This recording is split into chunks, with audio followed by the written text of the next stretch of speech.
Okay, good morning. Welcome, everybody. I'd like to call this meeting to order of the regular meeting of the Desert Water Agency, June 2nd, 2026. This meeting is being held virtually and in person, and the link and telephone option are provided for the convenience of the public. Just a housekeeping note, in order to reduce feedback, please mute your audio when you are not speaking, and if you're in the boardroom today, mute your electronic devices. And then everybody if you'd like to speak and you're online, please unmute your microphone when speaking and speak directly into the microphone. And for discussion questions and action items, I will call on directors in the following roll call order. Director Bowman, Director Gracia, Secretary Treasurer Ortega, Vice President McKenna, and then myself.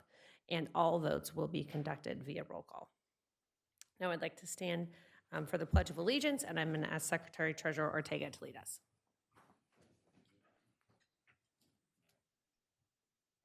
Allegiance to the flag of the United States of America and to the republic for which it stands, one nation, under God, indivisible, with liberty and justice for all.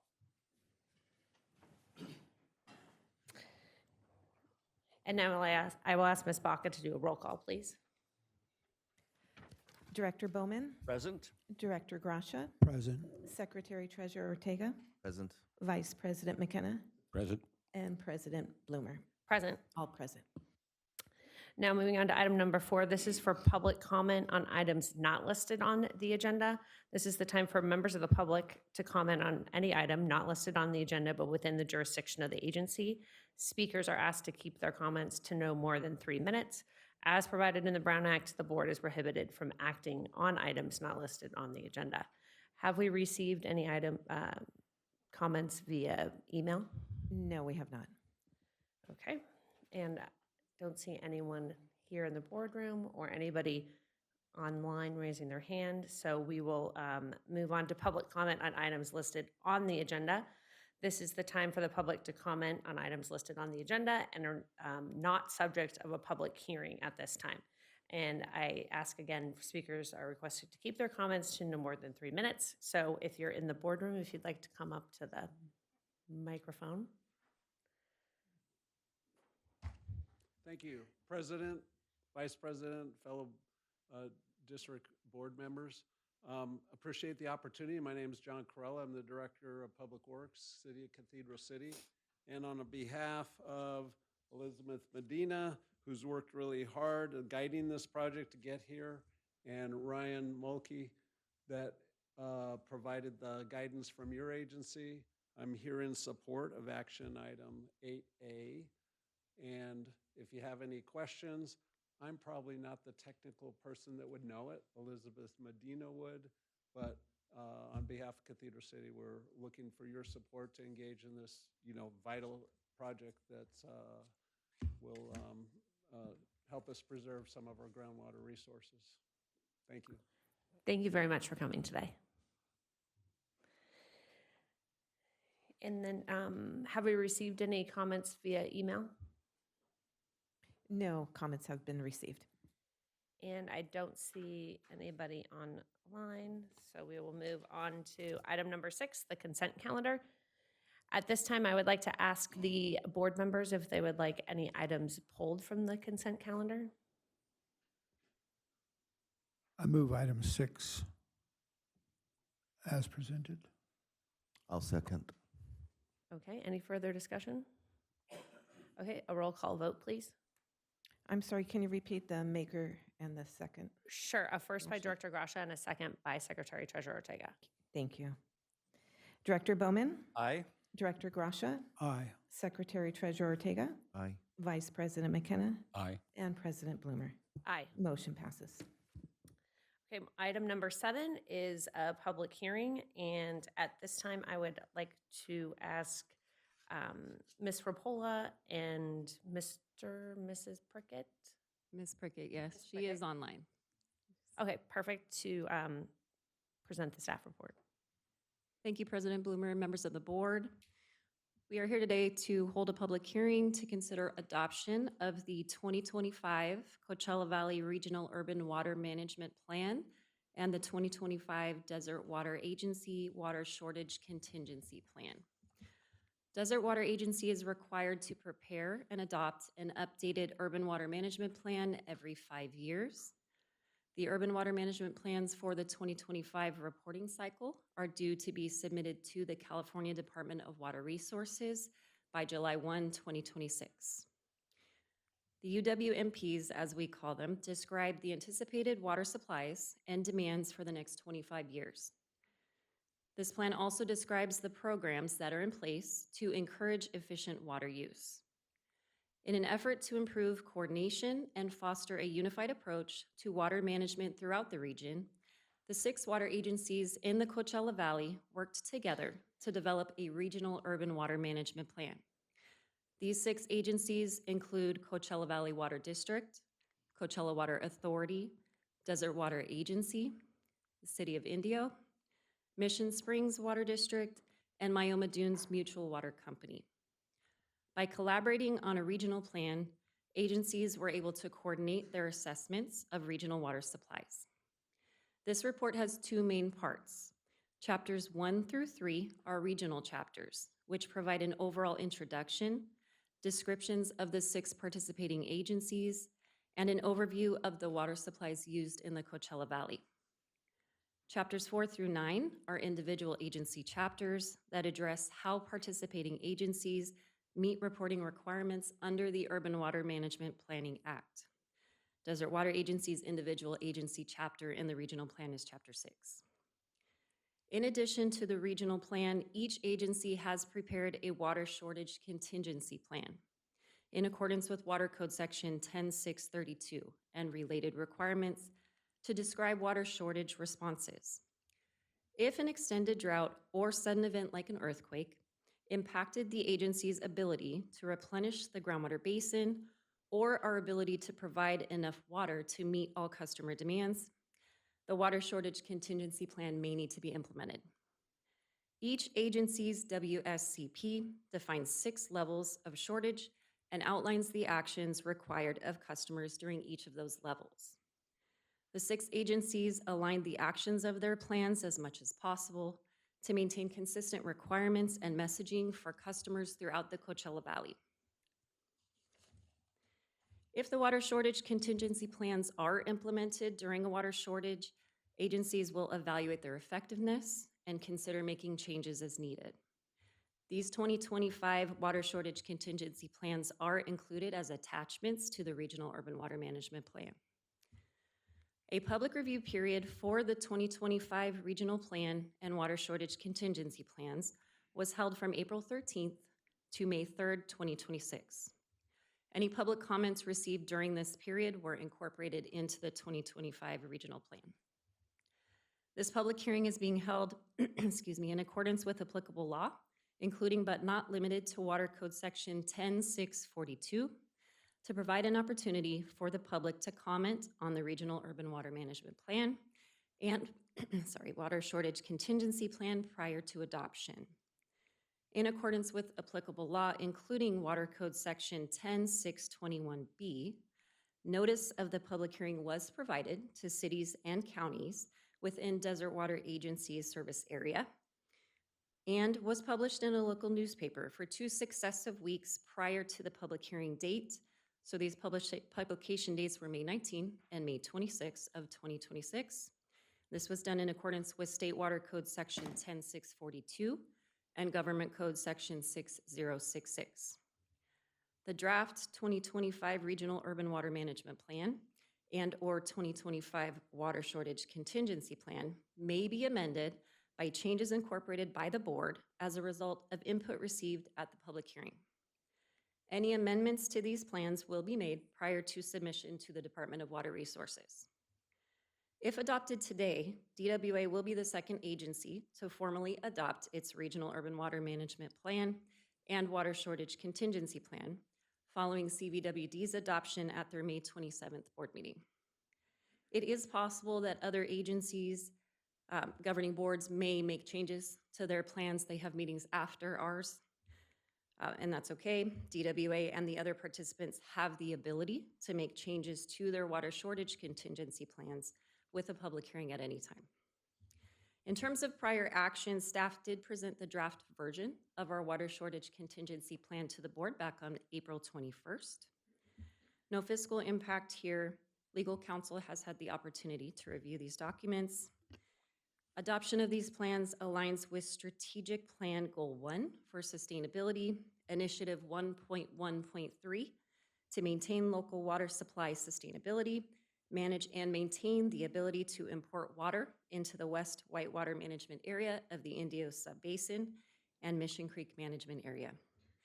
And today's staff is recommending the board open the public hearing, receive public testimony, close the public hearing, and adopt Resolution 1365 for the 2025 Coachella Valley Regional Urban Water Management Plan and 2025 Desert Water Agency Water Shortage Contingency Plan, as well as authorizing staff to file a CEQA notice of exemption for adoption of these plans.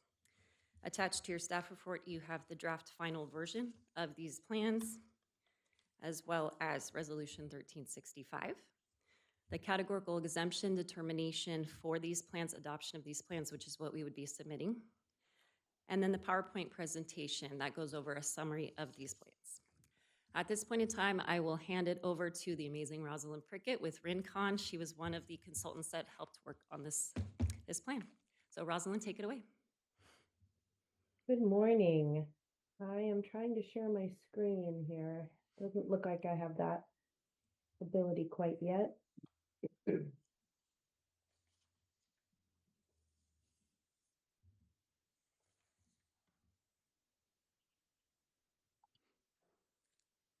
Is Sylvia able to, here we go. Just popped up. Thank you so much. So good morning. My name is Rosalind Prickett. I'm a water resources planner and a principal at Rincon Consultants. And I'm here to share with you a little bit about the Coachella Valley Regional Urban Water Management Plan.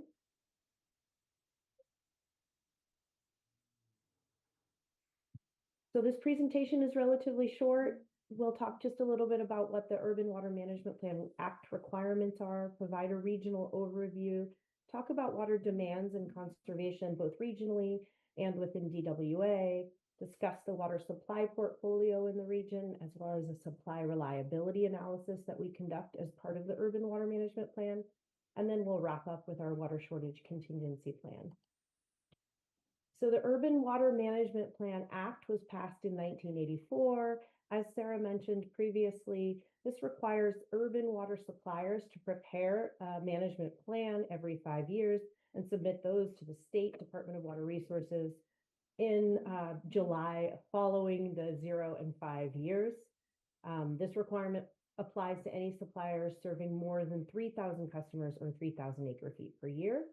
And multiple agencies can and do collaborate on regional urban water management plans like we did here in Coachella Valley. The core requirements of the Urban Water Management Plan are a description of the service area, discussion of demands, supplies, and of course that drought reliability assessment that we'll speak to.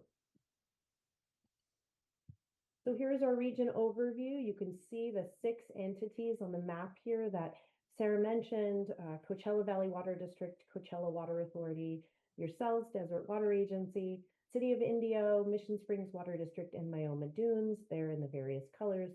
You can also see here on the map the Colorado River Aqueduct, the sort of turquoise alignment here that delivers State Water Project exchange water, and the Coachella Canal, which delivers Colorado River water to the eastern part of the valley. So regionally, the 6 water suppliers provide potable water to about 183,000 customers. These are urban customers. That includes 169,000 acre feet per year of potable water supply. The 4 groundwater replenishment facilities are shown on the map here, with the 2 located up in the western part of the valley, the Mission Creek GRF and the Whitewater River GRF. There are 9 wastewater treatment and reclamation facilities up and down the valley, about 15,000 acre feet of estimated pipeline. In Desert Water Agency specifically, we have about 24,000 municipal connections and about 34,400 acre feet per year of water supplied.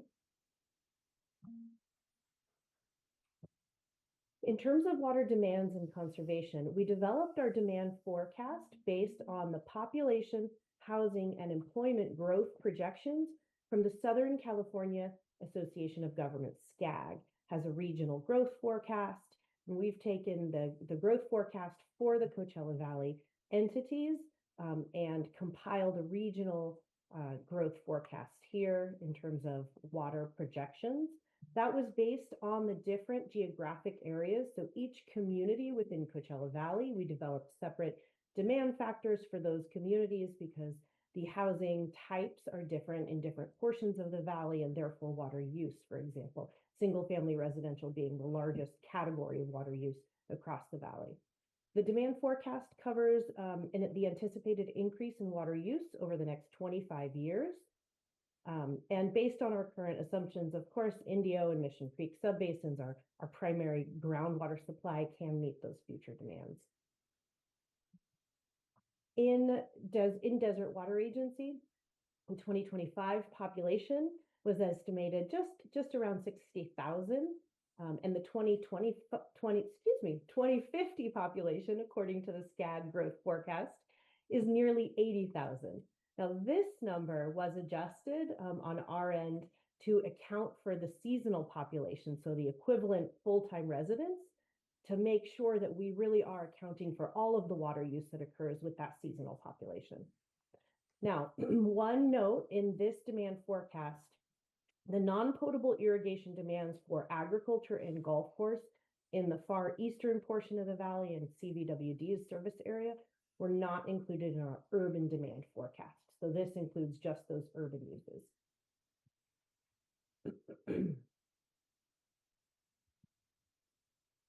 Now here is a forecast showing Desert Water Agency's baseline demand versus demand with conservation. So we spent a lot of time really thinking about what is the demand forecast for DWA's service area. You can see that SCAG forecast a 29% increase in baseline water demand due to that population growth that's anticipated. And then we developed a conservation forecast. So what that means is we looked at passive conservation measures. So the turnover of fixtures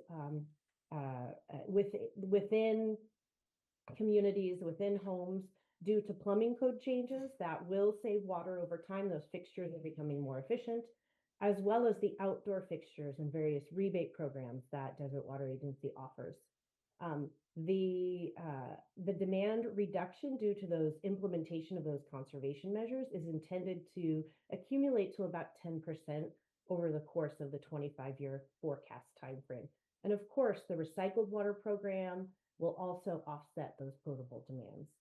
So potable water is anticipated to increase from about 34,000 to 36,000, with another somewhere, a growing amount of non-potable water, that recycled water, up to about 4,000 acre feet per year at the end of our 2050 timeframe. So this just provides a summary of those demand management measures, those conservation measures that we discuss in the demand management portion of the urban water management plan. So things like water waste prevention ordinance, of course, your metering program, conservation pricing, the broad public education and outreach programs that are implemented, including the partnership with CV water counts with all of the other water agencies across the valley, programs to assess and manage your distribution system loss, and of course, other various demand management measures that are included. In terms of the water supply portfolio, the regional chapters acknowledge the broad supply portfolio that is used across the valley. So, of course, urban water demands are primarily served by groundwater, as well as the local surface water diversions that Desert Water Agency has. CVWD does serve some HOAs and schools and other municipal users with some of the non-potable imported Colorado River water in the East Valley. And then, of course, the recycled water that Desert Water Agency and Coachella Valley Water District produce. Those regional supplies are supplemented for replenishment from imported Colorado River water, as well as your Exchange State Water Project supplies.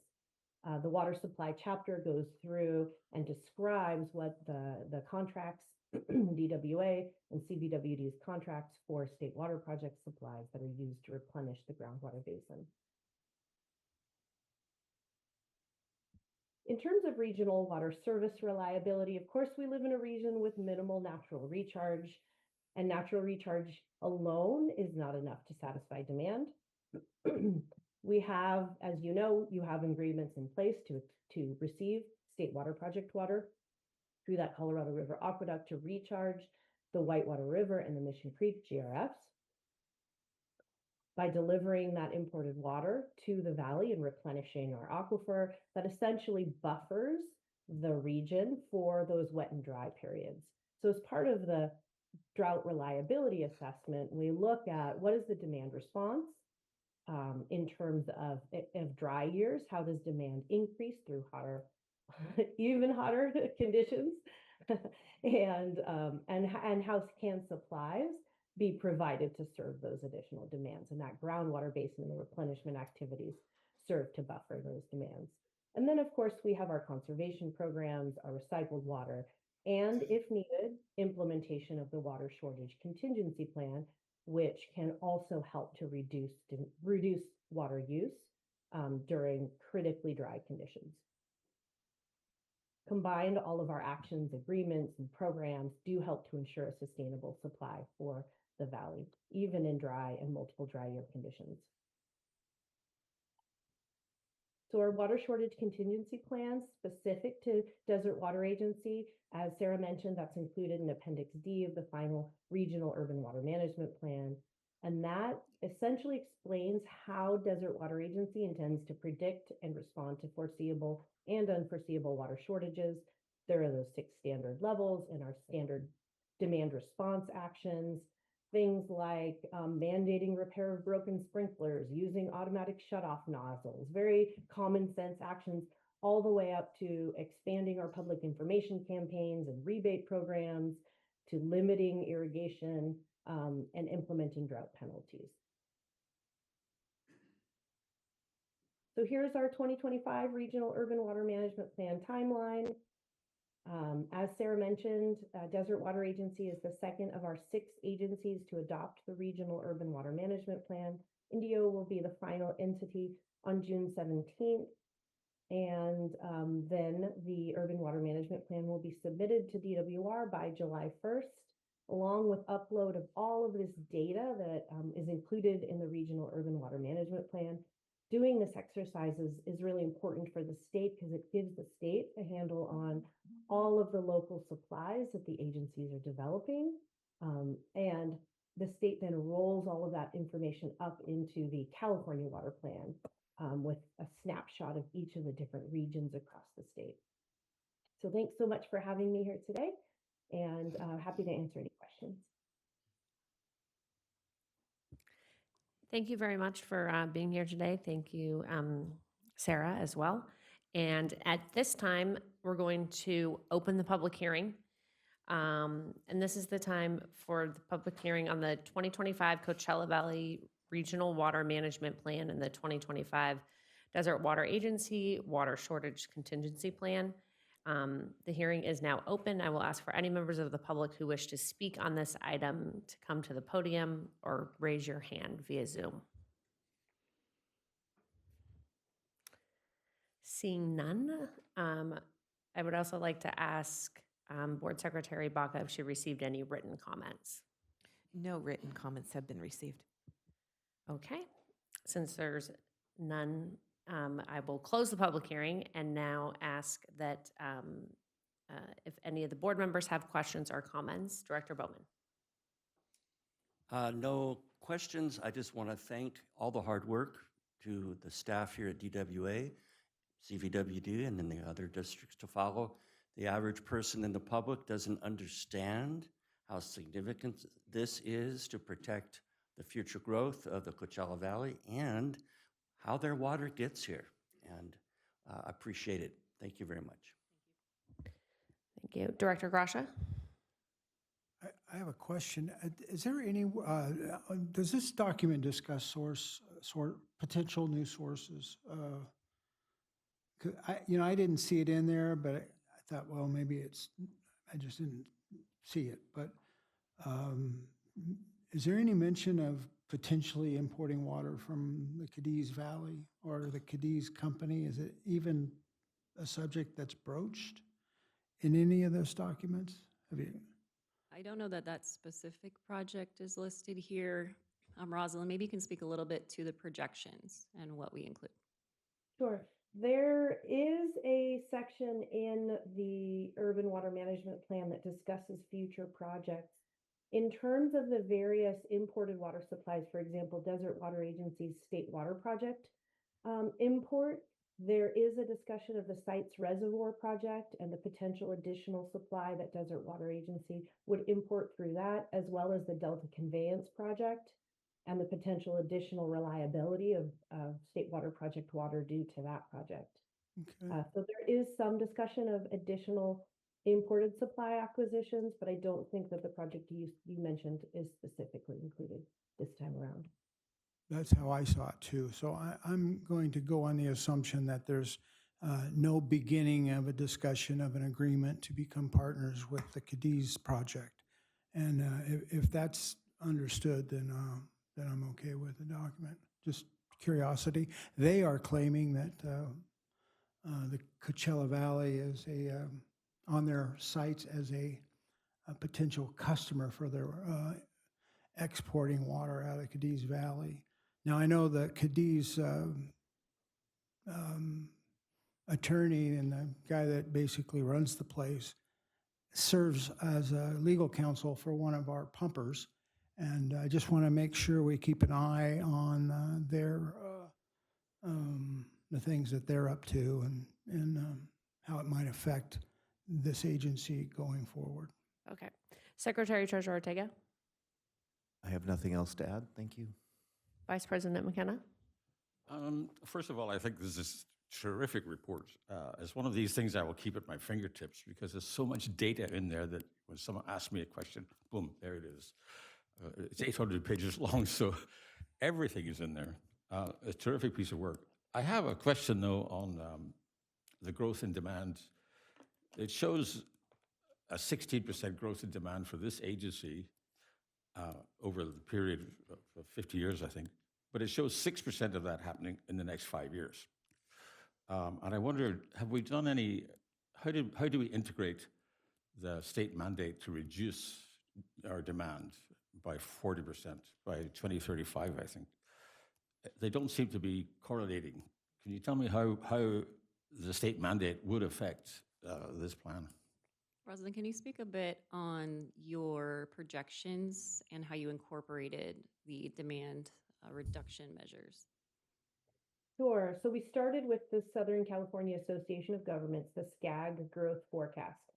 This growth forecast is a compilation of all of the general plans, so all of the municipal land use plans and their growth forecasts, essentially building out their land use plans through year 2050. So it is a relatively conservative forecast from that perspective, but it was directly coordinated with all of the municipal planners. We did reach out to all of the municipal planning entities within the valley to confirm that all of the growth that they anticipate was included in the SCAG forecast and ask if there were any other development projects that were missing. So we sort of vetted that process. The growth forecast is based on that regional growth, the population and housing and employment growth from SCAG. In terms of the conservation measures, we incorporated both passive conservation measures, which is those plumbing fixture turnovers. As people remodel their bathrooms and their kitchens and things like that, those more water efficient fixtures are installed. And then we also looked at the Desert Water Agency's history of the various rebate programs. So I know that there has been a lot of grant funding that has been received within the region for CV water accounts and all of the various rebate programs that you offer in terms of irrigation controllers and things like that. So we looked at that sort of the trends in all of those conservation programs, how much water is saved through those various programs. And we forecasted out essentially continuation of those programs. So both the active and conservation measures were incorporated to bring that demand forecast down. That's why you saw those two lines, the sort of baseline forecast and the forecast with conservation. That's excellent. I appreciate that. I think, though, from my perspective, if we have 6% growth in demand over the next 5 years, I would consider that a fail. We need to do a lot better on conservation. So that's a comment I would make. But a really great piece of work. Thank you. Okay, and I don't have any questions, but thank you very much, Rosalind, for being with us today and all the hard work into this presentation. And thank you, Ms. Rapola, as well. And so at this time, I will ask the board, we can do one motion for all three things? Okay. So at this time, the motion would be to for the adoption of Resolution 1365, which adopts the 2025 Coachella Valley Regional Water Management Plan, and also adopts the agency's water shortage contingency plan, and authorizes staff to submit copies of the documents to the Department of Water Resources by July 1st, 2026 deadline, and directs staff to file a notice of exemption with the Riverside County Clerk within 5 working days of adoption of the resolution. So moved. Okay, first by Director Gasha, I'll second. and a second by Secretary Treasurer Ortega. Any further discussion? Okay, we'll do a roll call vote, please. Director Bowman, Aye. Director Gracia, Aye. Secretary Treasurer Ortega, Aye. Vice President McKenna, Aye. and President Bloomer. Aye. Motion passes. And if I could ask Rosalind, if you could please send the screen back to me. There we go. Thank you. Okay, we will now move on to item 8A, which is request authorization for general manager to enter into agreement by and between Desert Water Agency and City of Cathedral City to lead the Clean Water State Revolving Fund septic to sewer planning project, and Desert Water Agency to lead construction on areas under their jurisdiction. And Mr. Mohawk. Good morning, President Bloomer and members of the board. I'm here this morning to request authorization for the general manager to enter into the agreement by and between Desert Water Agency and the City of Cathedral City for Cathedral City to lead the Clean Water State Revolving Fund septic to sewer planning project, and Desert Water Agency to lead construction on areas under their jurisdiction. There's a lot of wordy background here, but I try and summarize it for you and just let you know that in August of 24, the City of Cathedral City was awarded the Clean Water State Revolving Fund planning grant for the septic to sewer project for the Ramon Lakeview Villas, in addition to some other areas in Coachella Valley District's area. The Ramon Villas are just on the northeast corner of Ramon and San Luis Rey. And the city is serving as the lead agency for the planning project, has been coordinating with Desert Water Agency staff, review of the engineering design report, starting the initial phases of design documents, coordinating this agreement review and other such meetings. Once this reaches construction stage, DWA will act as the lead for the construction grant in constructing the sewer facilities for that project. The planning project is currently underway and progressing on schedule. In order to support advancement of the project into the construction funding phase, the city and DWA have negotiated an agreement to formally define roles, responsibilities, and coordination procedures. The proposed agreement, included in your attachment there, has been negotiated between the city and DWA, and both parties have agreed to the terms. Approval of an agreement is necessary as the city begins compiling and preparing financial documents on behalf of Desert Water Agency for inclusion in the Clean Water State Revolving Fund construction grant application. The agreement establishes the framework required by the state for coordination, document review, approvals, and future construction responsibilities. With authorization granted today, general manager will execute said agreement. The city is scheduled to take the agreement to their council shortly thereafter. I'd like to thank the city representatives for coming and showing their support for this project today. There's no prior action on this item. Fiscal impact budget for the construction project will be requested in the 27-28 fiscal year budget. The funds will be reimbursed via the construction grant funds when awarded. And Finance Director Slough has reviewed this report. The agreement was reviewed by legal, and this is in alignment with Strategic Plan Goal 1, Sustainability, Initiative 1.3.1, ensure water quality meets drinking water standards throughout the agency's distribution system.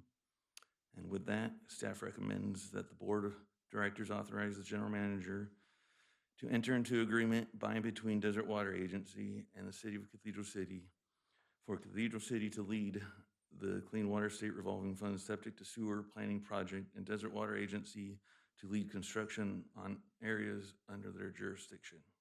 With that, I'd be happy to answer any questions you may have. Okay, thank you. Any questions, Director Bowman? No questions, just glad to see septic to sewer. Okay, Director Grasha, any questions? No questions. Secretary Treasurer Ortega? Yeah, just a little clarification.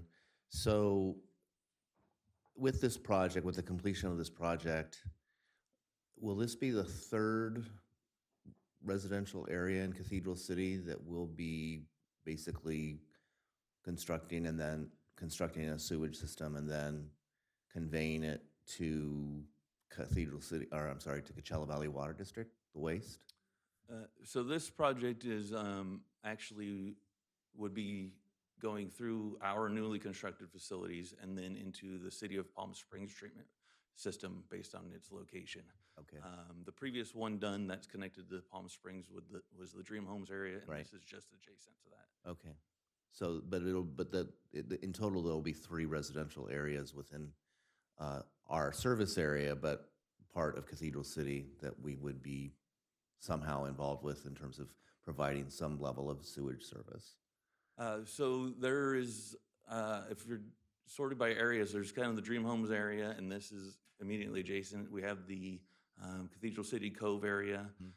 There's some small portion of the Cathedral City, the Cathedral Canyon Country Club that has some as well, and I believe that's all the residential off the top of my head. Okay. Are there any other parts of our service area within the city of Cathedral City that are still, would then still be on septic? There are some. The most one I can think of off the top of my head is Perez Road area. That is still on septic. Okay. I don't know if the city has any other insight into areas, but I believe that's there might be a handful of other pockets that Right. have it as well. Okay. Thank you. Vice President McKenna? I had that very question in mind. How many customers are involved in this phase of the work? This is going to be about 140 condominiums in that Okay. Well, that's good. community there. Yeah. Thanks. And I do not have any further questions, so I will look for a motion to authorize General Manager to enter into agreement by and between Desert Water Agency and City of Cathedral City to lead the CW SRF Septic to Sewer Planning Project and Desert Water Agency to lead construction on areas under their jurisdiction. I'll make a motion to accept that staff report. And I'll second that. Okay, any further discussion? And we'll do a roll call vote, please. Director Bowman, Yes. Director Grasha, Aye. Secretary Treasurer Ortega, Aye. Vice President McKenna, Aye. and President Bloomer. Motion Aye. passes. Sorry. Sorry, you didn't let me vote. May I please interject here? We are having some technical difficulties. We would like to request a 5-minute recess where all those online will be dropped from the meeting. We will be ending the meeting, restarting the meeting so that we can reboot the system so we can regain the controls of the presentation mode. And so all those online, you will be dropped, but please reconnect within 5 minutes.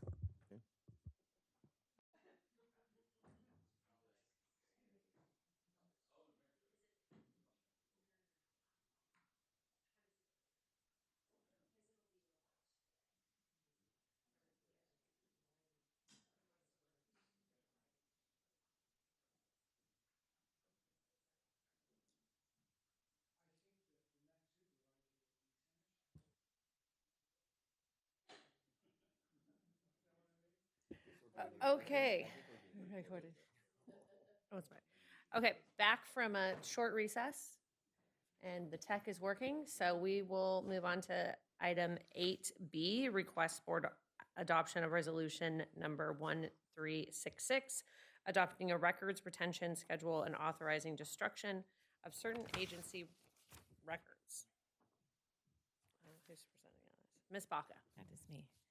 Good morning. Thank you, President Bloomer and members of the board.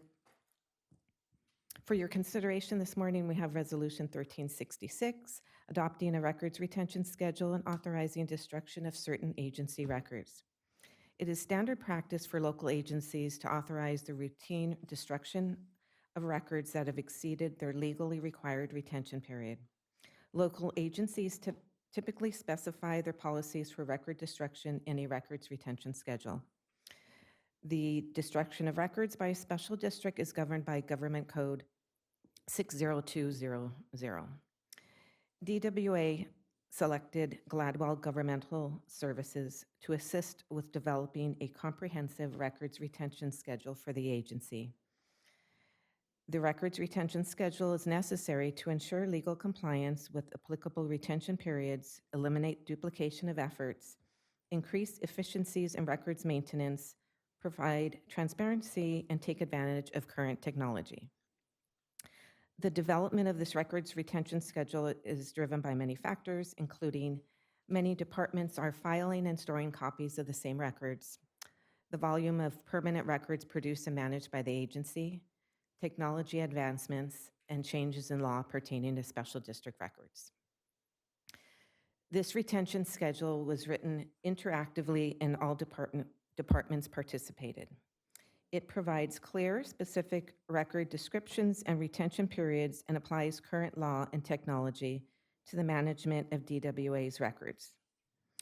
By defining which department is responsible for maintaining the original record and by establishing clear retention periods for different categories of records, the agency will realize significant savings in labor costs, freed up filing cabinets, and office space and operational efficiencies.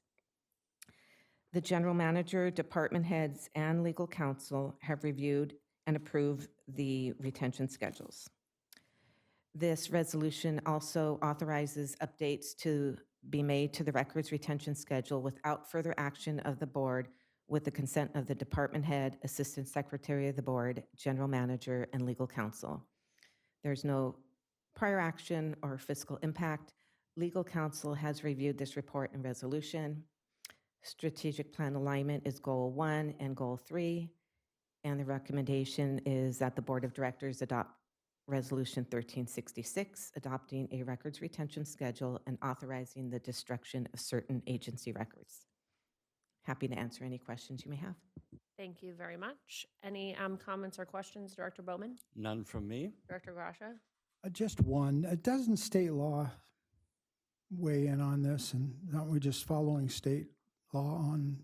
Yes, in many circumstances, state law is in the retention schedule. It does say which state law and section and code is applicable to that specific record if state law is specific to that record. Now, some of them, let me rephrase, that states the minimum. If DWA is to adopt by our own preference a longer retention period, we can, as well as we have placed retention periods on other records that are not identified and controlled by any state law, and we have placed our own on there for clear and comprehensive coverage over all of our documents. Okay, so this for all records? Are we going to be deleting files on the computers, or is just paper records that are bulky and take up space? A lot has to do with paper records, but also let's talk about emails. So it's clear that how long you have to keep the emails, whether it was something that I see. was a part of a business decision, like we would have to keep that for a specified period of time, and then you can delete it. So it's ongoing maintenance. It makes sure that we can free up disk space as well as physical space Right. as well. But in ours, we do realize that there are records that even though there's not some requirement for us to keep a certain amount of time, we're saying that, no, we want to make sure that we maintain this record indefinitely. So we have many permanent records that the agency has realized that we feel it's important for us to keep for our long-term operations and business decisions. Okay, so that's all I got. Okay, Secretary Treasurer Ortega, Nothing more? Vice President McKenna. I'm a little puzzled. I understand the need to destroy paper records because they get very voluminous and they're expensive and hard to find. I had an occasion once to have like 5 million paper documents on one company alone in my office. It was very tedious. But when it comes to electronic records, why is it important or even necessary? I mean, this space is cheap and getting cheaper. Can't we just save the electronic records? We could keep them all, but again, yes, it does take a lot more ongoing management, but then you also can, it's best practices, but we have taken into consideration our desire to keep those digital records, such as everything that's produced in our billing and asset management and all of those types of records. We do have them, like, we will keep them in our system of record, and where it becomes important to maybe evaluate that is maybe when we switch systems where it becomes incredibly cumbersome and difficult to migrate all of those files and data. So there are limitations that we've built into there as well. So we are keeping a lot of our digital, but in some of them, we will have the opportunity to make the evaluation that that file is no longer needed or necessary, and then we can delete it according to best management practices. I have a second question too, and that is, we are giving the general manager, legal counsel, head of department, we're giving them authority to change this policy without coming back to us. Why is that necessary?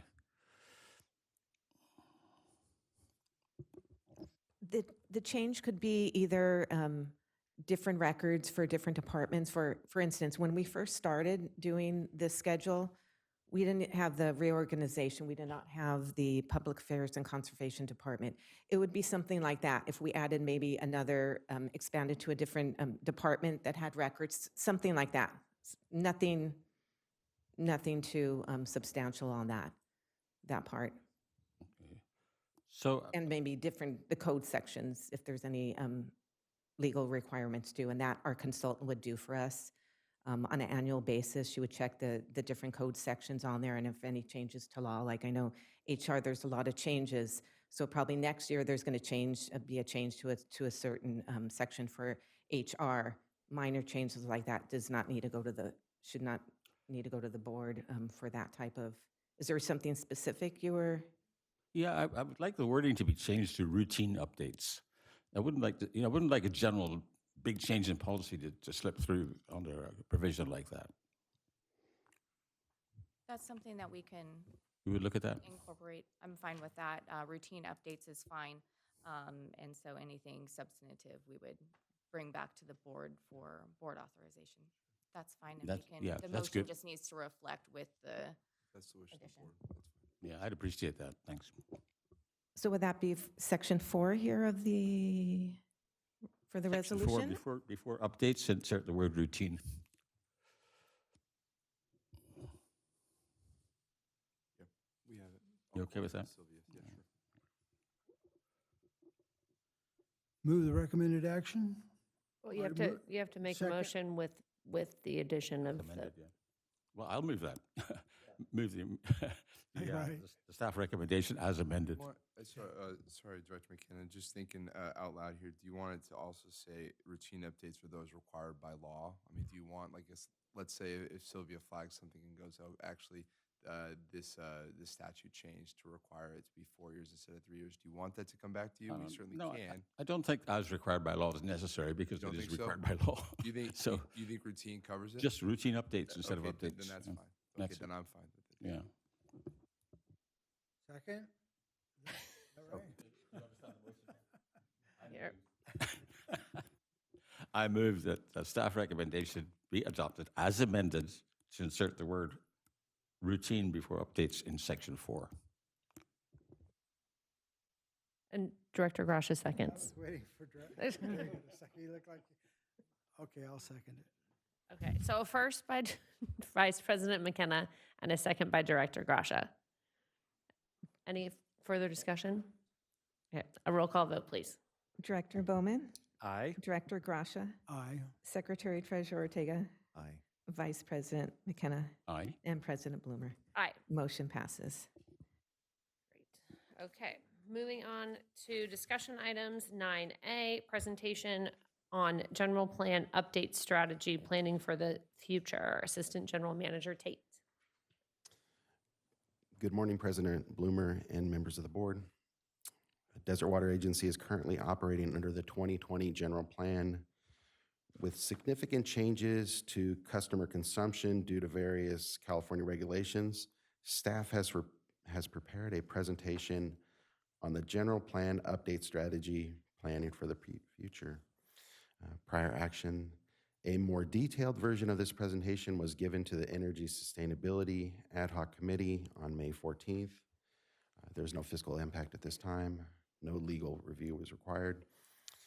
Strategic plan alignment is Goal 2, Initiative 2.4.3, Review and Update Management Plans for Safe Operation and Risk Avoidance, and Goal 3, Modernization 3.1.1, Ensure ability to continue effectively serve our retail customers with the agency's distribution system infrastructure.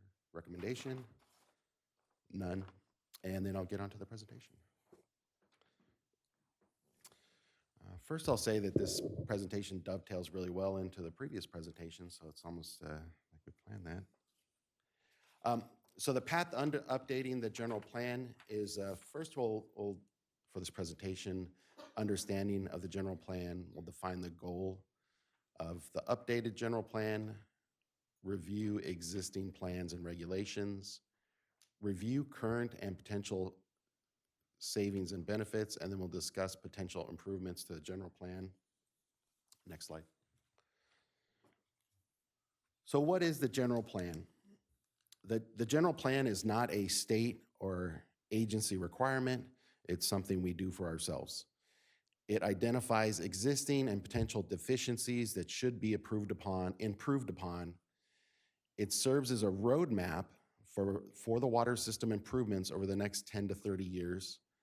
It provides guidance to staff to ensure compliance with state and federal regulations as growth occurs. It evaluates existing and future water sources, demand, storage, fire protection, distribution to ensure the system is maintained in accordance with state standards, which I'll go over later. And finally, this is written in the general plan, it should be revised from time to time as conditions, regulations, and trends change. Next slide. So this is a goal that Esther and I came up with for the general plan. So improve the general plan to meet the needs of current and future customers through a better understanding of the water supply demand reductions as a result of conservation mandates, which will result in reduced electrical consumption. To achieve this, the agency will use existing studies, documents, new and updated studies, and regulatory requirements with the intent of maximizing existing facility use. So a summary would be, we're trying to get a roadmap to maximize the benefits and the usage while conserving electricity. I think that's an important goal. Next slide. The existing plans that we'll cover right now are the 2020 general plan, just a brief overview, urban water management plan, which we've heard a detailed overview on, conservation as a California way of life, non-functional turf regulations, I lumped those two together. Then California Code of Regulations, Title 22, Section 64554.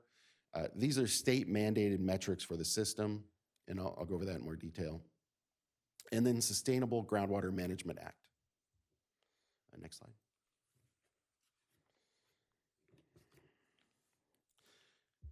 The general plan provides domestic water system analysis and provides recommended system improvements. Add a booster here, add a well field there, that kind of thing. The four main topics we're going to look at in this presentation are well source capacity. That's groundwater well production flow rate, gallons per minute over the whole system. Reservoir storage capacity, so that would be reservoir storage volume. We have 5 million gallons in this zone, 20 in this zone. And booster capacity, that's the ability to serve the various zones. So we pump the water from the ground in the main zone, and then we might send it to the Chino zone or the Janus Tuscany or something like that. And then pipeline replacement requirements. And I put in here friction equals money.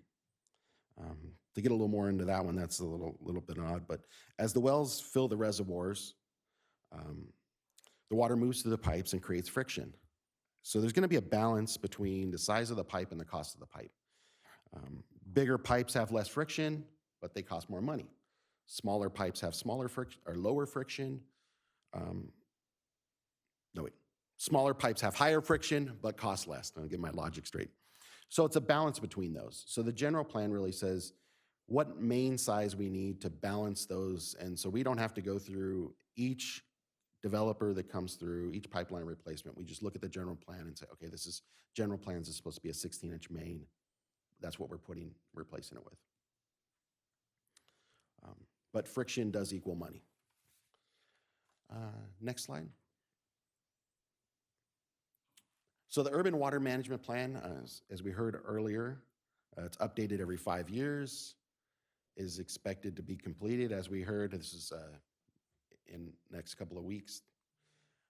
On the macro level, the urban water management plan provides current and projected land use characterizations, population growth numbers, water use by sector, and conservation is included, as we heard earlier, it is included.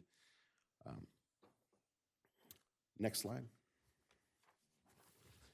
So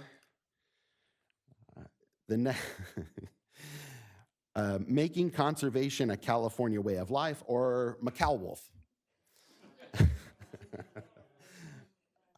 I needed an acronym for the presentation, so I came up with my own. I dovetailed in. Director Ortega did mention it sounded a little Irish, so I went with that theme.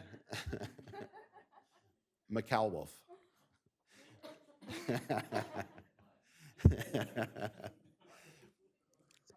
And it was a little tongue-in-cheek. And AI couldn't give me a better acronym, so I made my own. Again, non-functional turf regulations. So this is mandated conservation. The estimated reduction for DWA is 30 to 40%. As we heard earlier, the urban water management plan used 29% reduction. That is to be conservative in the supply, right? You want to plan for having more supply, so you wouldn't want to plan for a 40% reduction. You want to plan for a lower reduction, that way we have the additional water if we need it. There's a little explanation on that. The conservation glide path to 2040 is 1% reduction per year. So that is if we get, there's an amendment?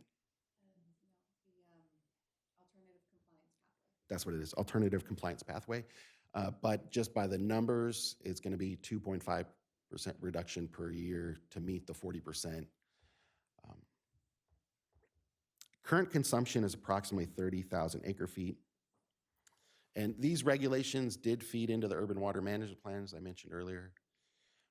The 2026 urban water management plan build out for 2050 is 36,000 acre feet per year. So conservation reduces production, growth increases production, and that's going to be the balance. Estimates are based on regulations that may change as the regulations change. So we're working on a moving target. Next slide. So this one's California Code of Regulations, Title 22, Section 64554. It's part of the Drinking Water Regulatory Code. And this regulation dictates that the agency should have enough source capacity to meet maximum daily demand for the highest consumption month and peak hourly demand for source capacity, storage capacity, emergency source connection for all zones. So this is, again, source capacity is groundwater production well and boosters, the ability to produce and move the water. Storage capacity is reservoirs, emergency interties. So we have one with CVWD. We're currently constructing a second one.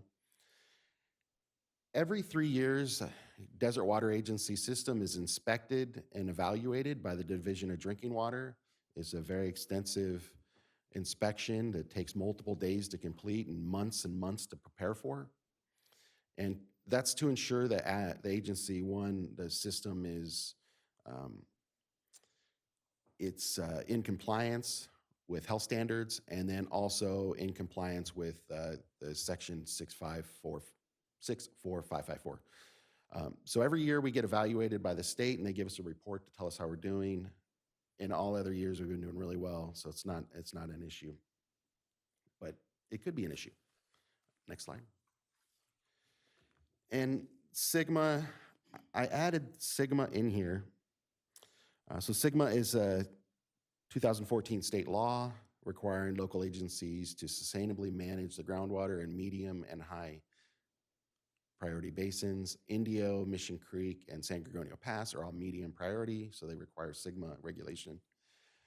Sigma is not expected to cause demand reduction unless groundwater levels drastically decline, which could trigger conservation measures. But as you heard at the last board meeting during the engineer's report Q&A, the agency is doing a good job of managing the groundwater levels, so this is not anticipated to affect what we're doing right now as far as the micro level of water supply.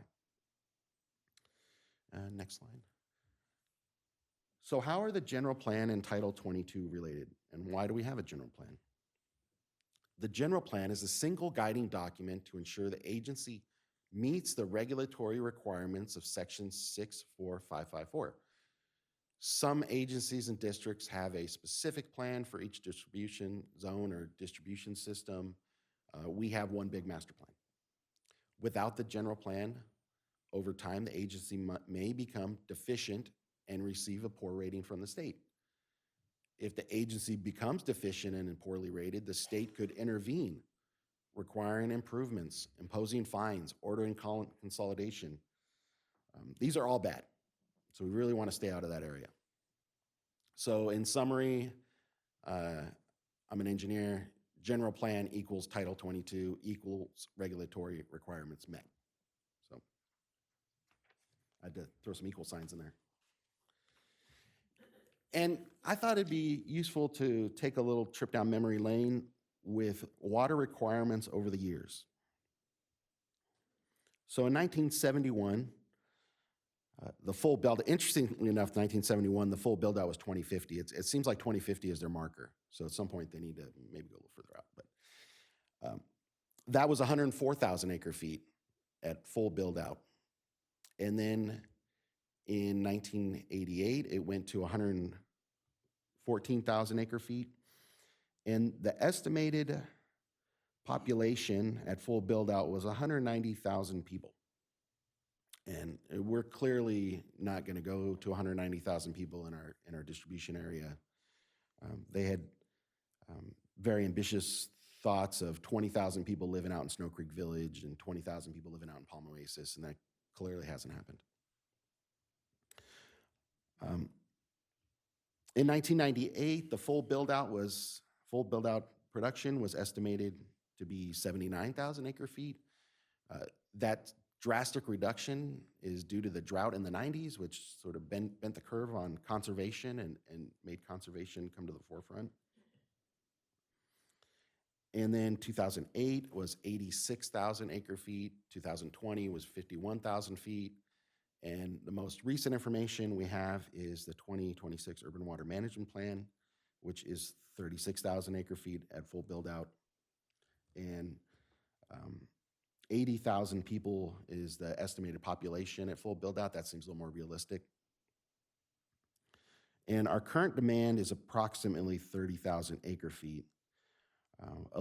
So earlier you heard that our current demand was in the 34,000 range, but that takes into account reclaimed water.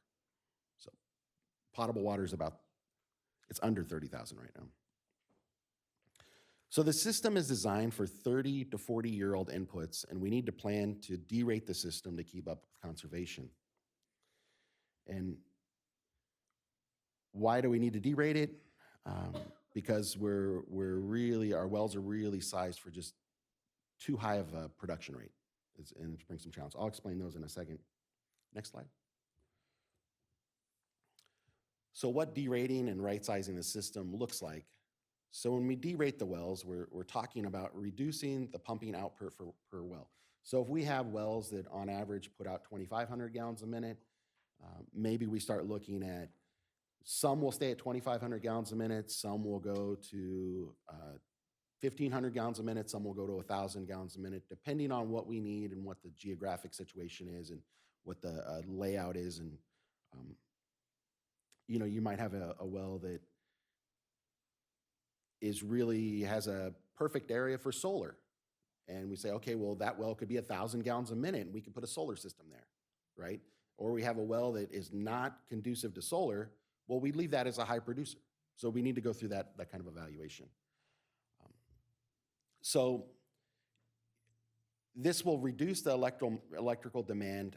Think of jogging versus sprinting. Right now, we are sized for the sprint, and it's really a jogging course that we're on.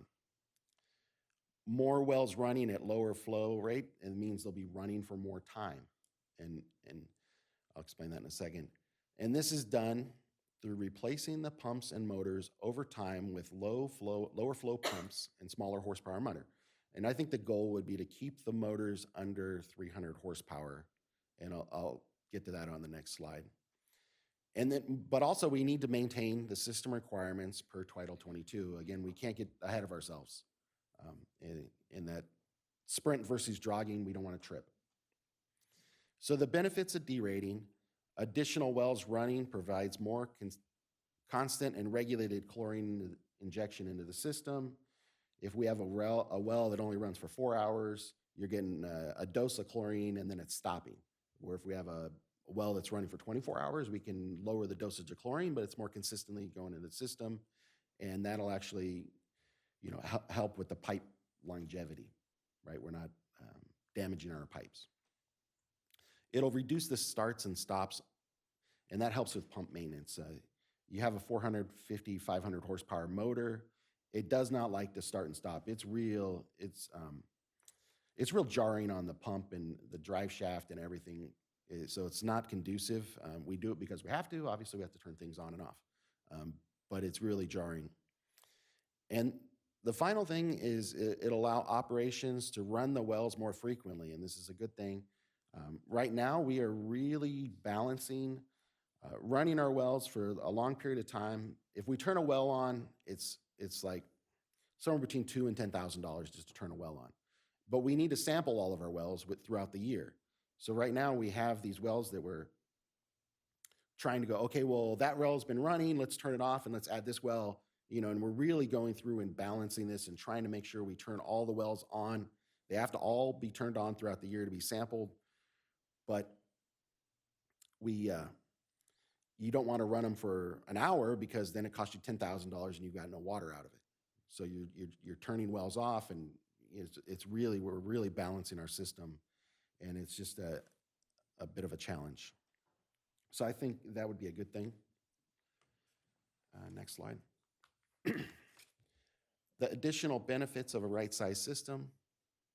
So mobile generators are reasonably sized up to 300 horsepower or 223 kilowatts.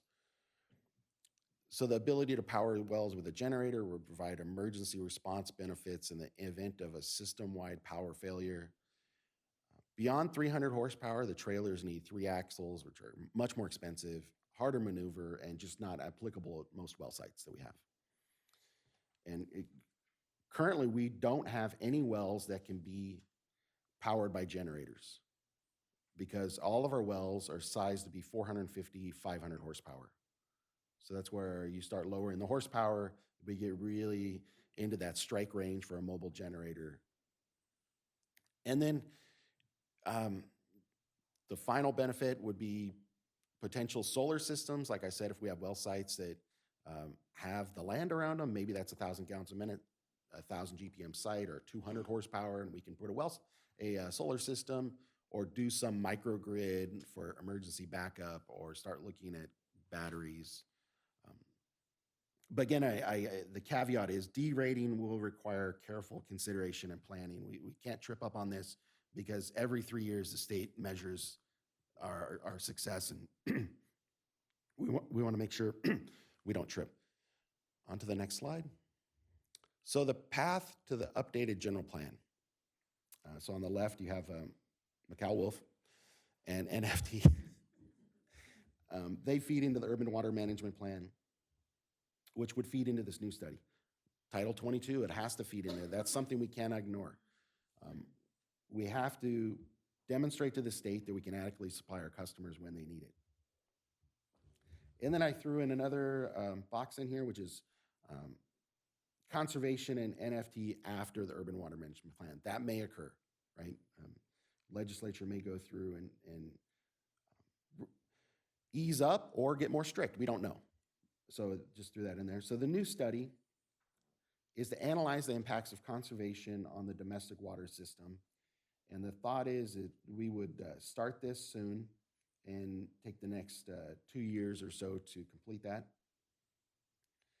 And then we would add a new section to the general plan, which is on energy sustainability. This was in the general plan up until like 2008, and then it was removed and was replaced with time of use. And I'll talk about time of use in a second, but I think the thought is if you use less power, that's always a good thing, right? Only use the power you need, and conserve as much as possible. And then that ends with an updated general plan that would take about 2 years from 2028 to 2030.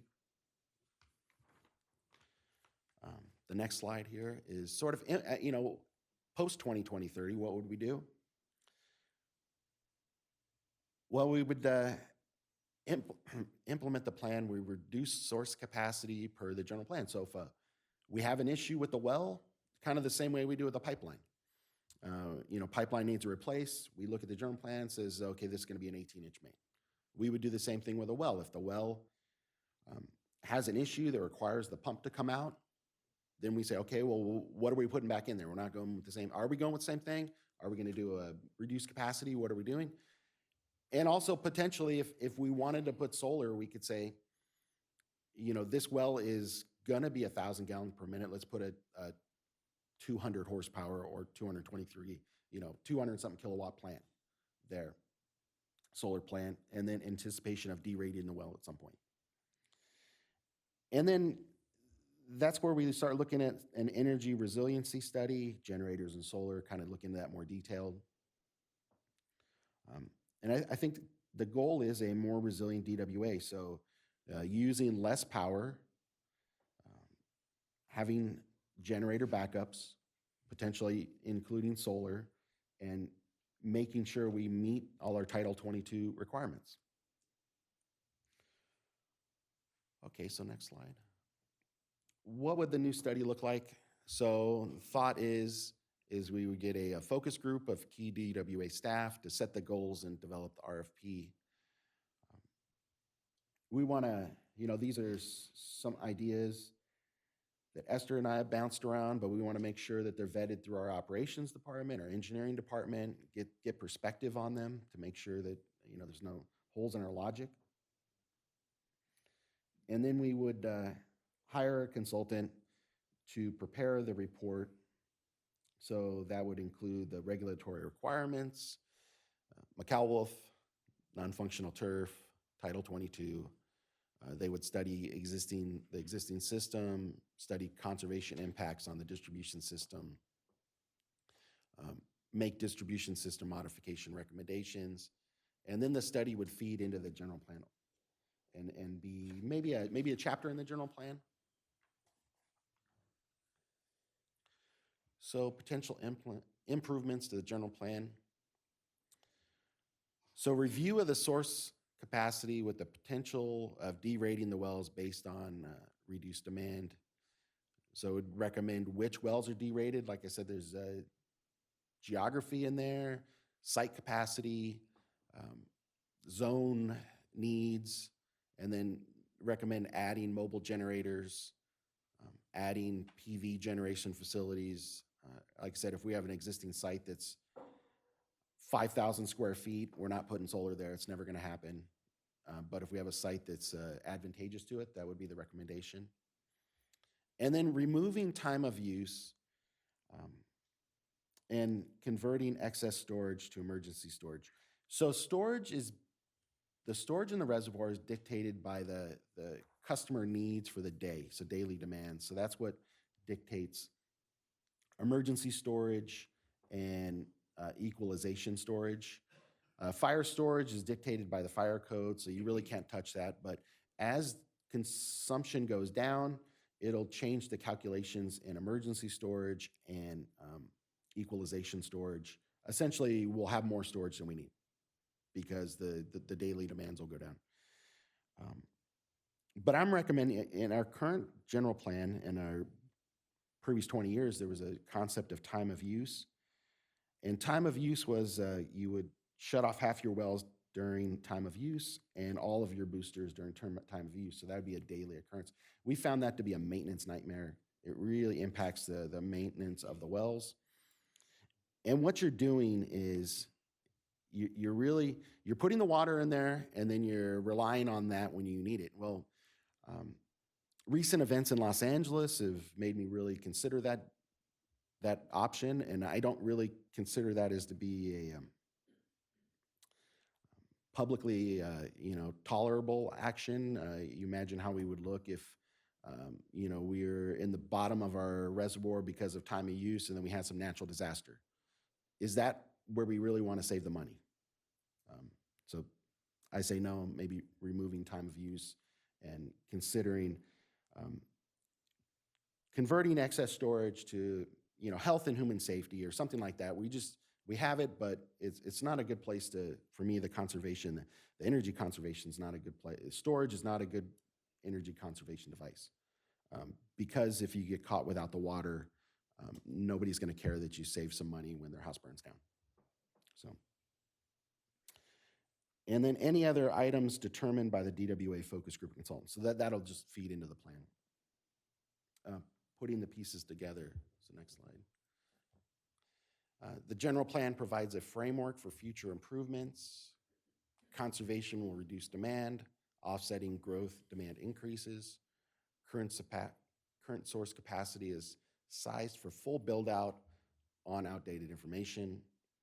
There is a potential to derate the well production, go from 450 horsepower to 200 or as determined. And through an equation in here, flow equals horsepower equals electrical consumption equals money. So we reduce the flow and all those go down. And prior to updating the general plan, the study will be conducted to right-size the system for future demands. And that's it. I'll be happy to answer any questions. Okay. Director Bowman, any questions? No questions. I am impressed with your forward-looking and the idea of reducing the power needed in a motor to then often potentially have solar, helping that well site. Very good. Director Grasha? You talked about, I love everything you're doing here. But the one thing that's sticking out, and it's because of comments that were made at the last CVWD meeting, came up about population growth in the service area, or the Coachella Valley as a whole. Basically, even came up in this last report that we just voted on a few minutes ago. Is there any settled? Are we settled on when the population growth is going to occur and how much it's going to be? And you know, there's talk about it hitting 1 million people by, you know, a certain number of years down the road. And then there was some squabbling about who made those predictions and whether or not that was a credible prediction. And I just wondered, has that been a part of your, are you struggling with that? Like, it seemed like they were? So there's the macro level, right? That's maybe a more of a macro level issue. And we're talking the distribution system Right. in our service area. And our service area is fairly well built out. Right. There's a lot of infill projects that are smaller. So that's a problem. They would struggle on the supply issue with maybe Desert Hot Springs up in that area. Right. In the that subbasin, there's a lot of open land, and that might grow. But this is for us, the general plan, what we're looking at is more of a distribution issue. And so you're limiting your forecasting to our system in Palm Springs. We're not analyzing what other districts may be doing. Not in this report. So that's, Right. like I said, more of a Okay. supply issue, and that's more of a, you got to put that other hat on. So we have the Right. retailer hat on right now, and that would Right. be the That's what I was trying to nail down, and I appreciate that. So, All right, thank you. thank you very much. So this is going to go out. You're preparing something to go to bid with consultants to come back with a. So the plan is we're going to put together a group at DWA and get an RFP together. And depending on who the RFP goes to, I mean, we have our Yeah. consultant, Krieger and Stewart. We might use them. They have they're extremely knowledgeable of our system. It would be a real challenge to go with another consultant. Right. There would be this huge learning curve for them to come up to speed. So it might or not, I don't know, might or might not need to come back to the board depending if we went with a different consultant. Okay, so we're not voting to approve this going. No, Not today. just a discussion item, All right. no action.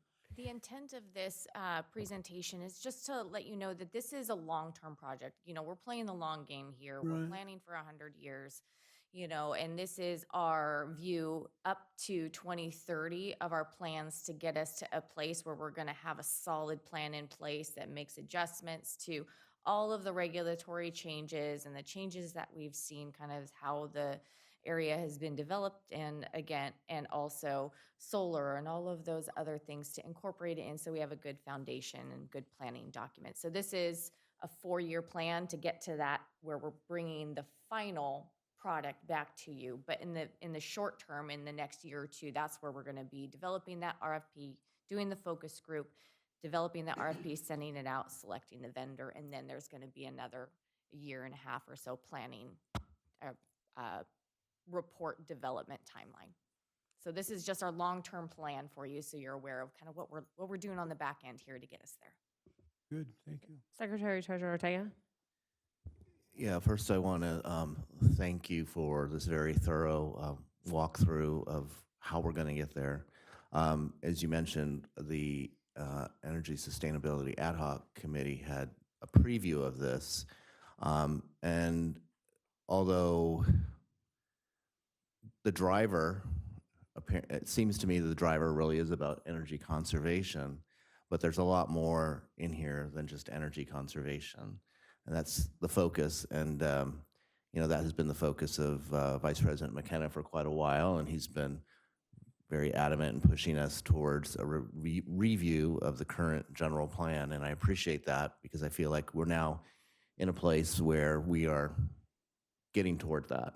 And I won't speak for you, but you can do that on your own. But that's how it appears to me.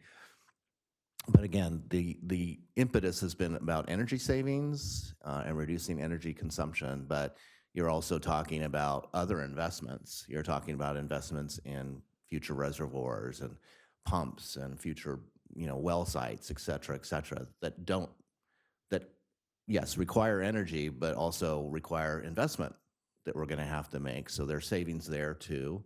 And I've said this before, and I'll say it once again. I think I even said it 2 weeks ago. that it also potentially, these long-term views also are looking at our future investments in importing water from somewhere else that we're not doing today, or future investments we might be looking for down the road. So it's a much bigger thing than just energy savings, and I appreciate that much broader view of where this could take us. And more specifically, if we could back up to the original McCall-Wolf slide. And by the way, although my last name is Ortega, my mother's name was McGowan, so I know a little bit about what I speak.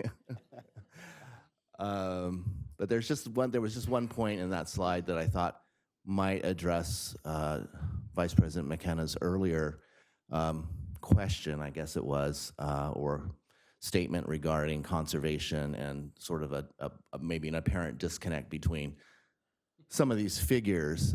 So let's see. Yeah, there we are. Thank you. I think it's here. Let's see. Maybe it's the next slide.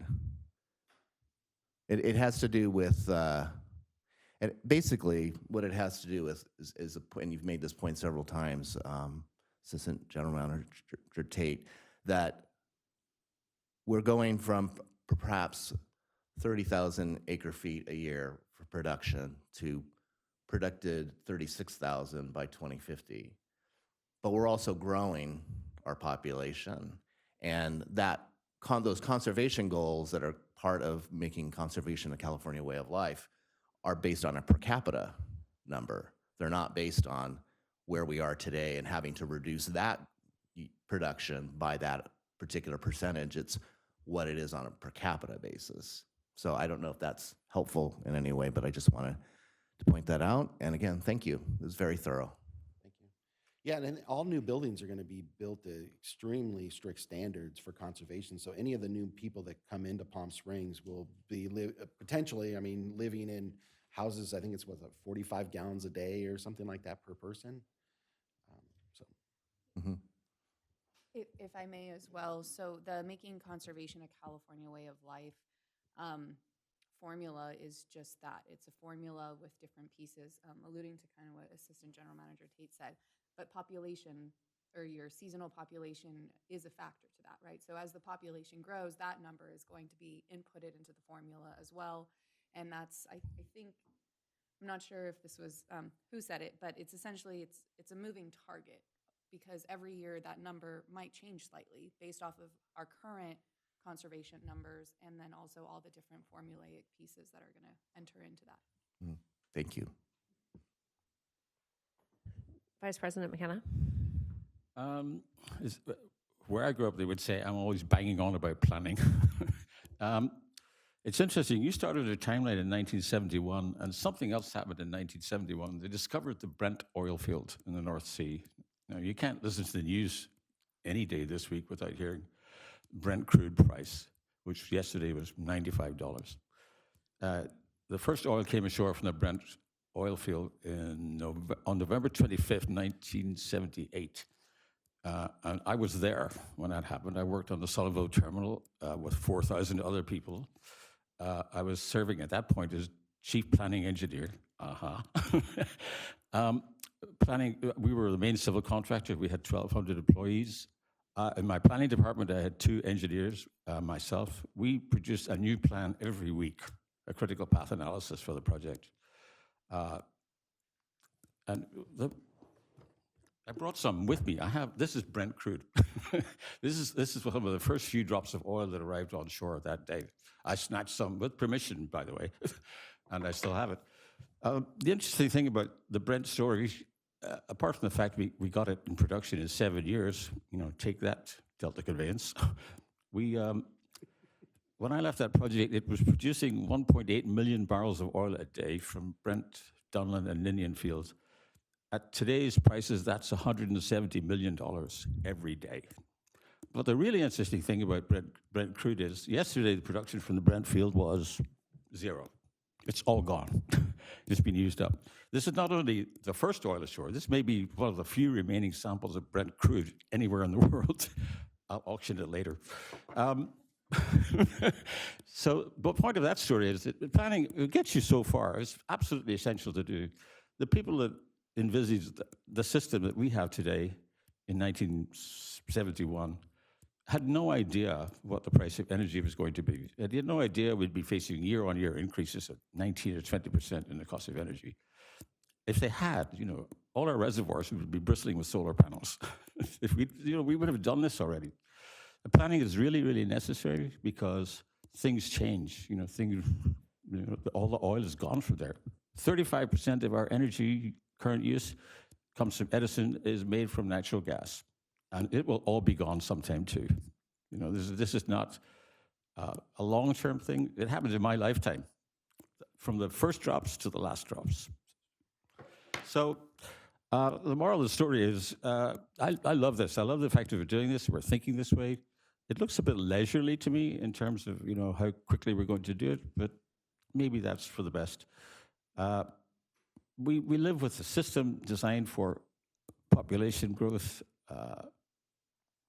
or should we say a demand growth way beyond what's actually happening. When I moved to California, there were 19 million people here, and now there's nearly 40 million. We use the same amount of water as we did then.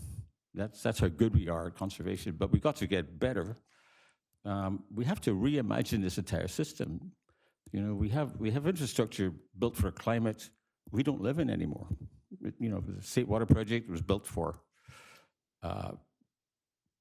years and years ago, but it doesn't cope with what we're dealing with today. So this whole process of rethinking and replanning is big, as you said. It's a fairly major thing. We've got to get on it. We've got to do it before it becomes an emergency. You said yourself we can't run our reservoirs, we can't run our pumps with generators. So we need to be thinking about. Well, here's a good example: the Chino Cone.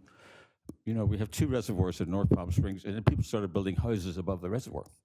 So we have to have another reservoir assisted with pneumatic pressure to supply those houses.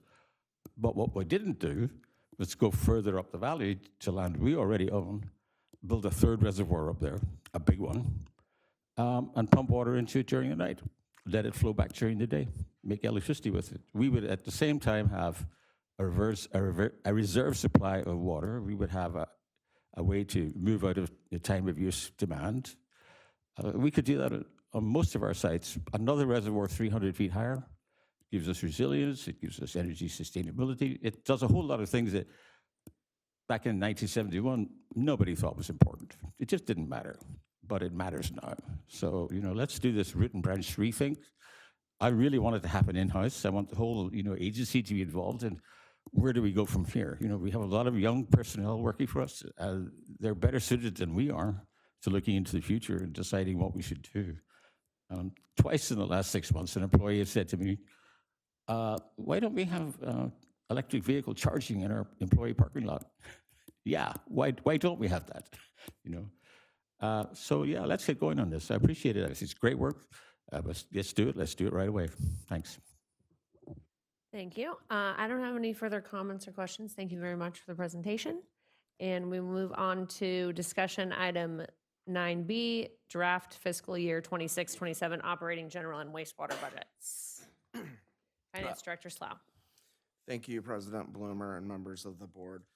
Today, I'm here to present the draft fiscal year 2026-2027 operating general and wastewater fund budgets. So with you, you have the budget document as well as the highlights and resolution 1302. But before I get into the highlights, I just kind of wanted to go over the budget process so everybody kind of understands how the budget is put together. Starting in February and March, we solicit input from our department heads regarding their reoccurring expenses, capital expenses, and extraordinary expenses. Once we receive those requests, management sits down and goes through the capital and extraordinary expense requests, decides what we feel is appropriate to move forward and include in the budget. We do get back together with the department heads and we give them a chance to add any additional support for any of their items. And so then, while that's all going on, then I myself centrally are working on the revenue budgets and then the agency-wide expenditures. Starting in April, then we compile all that information and then we present to the Finance Committee. So at the end, near the end of April, we presented the revenue and the capital and extraordinary expense items to the Finance Committee. And then we came back and on May 18th and provided the whole budget packet to the Finance Committee. And so that's kind of the process that we go through. It's quite a long, labor-intensive process, and it really incorporates a lot of the staff across the agency. So before I get into the highlights, though, we did have a couple updates made to the budget packet since our Finance Committee meeting on May 18th, so I just want to highlight those for everybody before we move forward. There were no changes in the operating fund, but in the general fund, we had several changes. So when I was compiling the documents for today's meeting, I noticed that the property tax revenues, there's a portion of property tax that's called general purpose, and I had included that twice in the original budget that I presented to the Finance Committee. So backing that out reduces the property tax budget or revenue budget to $34.2 million. That's a reduction from $36.5 million. Then I also noticed that the capital additions related to the general fund for 26-27 had not been updated. So we were showing the same capital additions as the year before. So with that update, the capital additions decreased from about $10 million to about $8.6 million for the upcoming budget year. And so as a result of those two changes, then that affected then what we had available to invest in reserves for the general fund. So we had a couple of categories where we reduced those reserves based on those changes. So today I'm going to go over the highlights of the highlights. And then we'll come back to you on June 16th to request the actual adoption of the budget. Keep in mind that while I'm just going to go over the highlights of the highlights, we are here to answer questions about any part of the budget, so feel free to ask any questions that you deem appropriate. And I'll kind of stop after each fund to kind of ask if there's any questions regarding that fund, so that way we don't have to hold questions for the operating fund till the end. All right, so looking at the operating fund and looking at the water revenue, water sales budget line, we're proposing a budget of $51.4 million, which reflects an increase of about $3 million or 6.2% from last year's budget. So there's two main components that make up the water sales budget. We have consumption. And so over the last 2 years, we've actually seen a slight increase in the average consumption over the last 2 years. So that factored with the proposed variable rate increase from $2.75 per HCF to $2.92 per HCF, which would be effective in January 1st, so only half of the year. That would increase, that's increasing, that's about $811,000 of that $3 million increase. Along with consumption, then we have the monthly service charge, which are fixed monthly meter charges. Those are proposed to increase as well on January 1st. That average increase is about 6.25%. This 6-month increase would result in increased revenues of $365,000 if we didn't do an increase at all. So these budget figures are based on an annual average of 23,907 active meters with average consumption of 533 HCF per meter annually. And once again, these proposed rate increases would be effective January 1st of 2027, and this would be the fourth of 5 in the current 5-year rate plan. Recycled water sales, so we have a proposed rate increase from 75 cents per HCF to 79 cents per HCF. This would be effective on July 1st, so this would be a full year rate increase. And it was also according to our 5-year rate plan study. This rate increase would result in an additional $8,000 in recycled water revenue throughout the year. Okay, next I am going to highlight some of the expenses in the operating fund. We'll start with source of supply. So the water replenishment expense budget reflects a $599,000 increase from the 25-26 budget. And so this is based on projected operating fund water sales for 26-27, which then is adjusted for anticipated system water losses.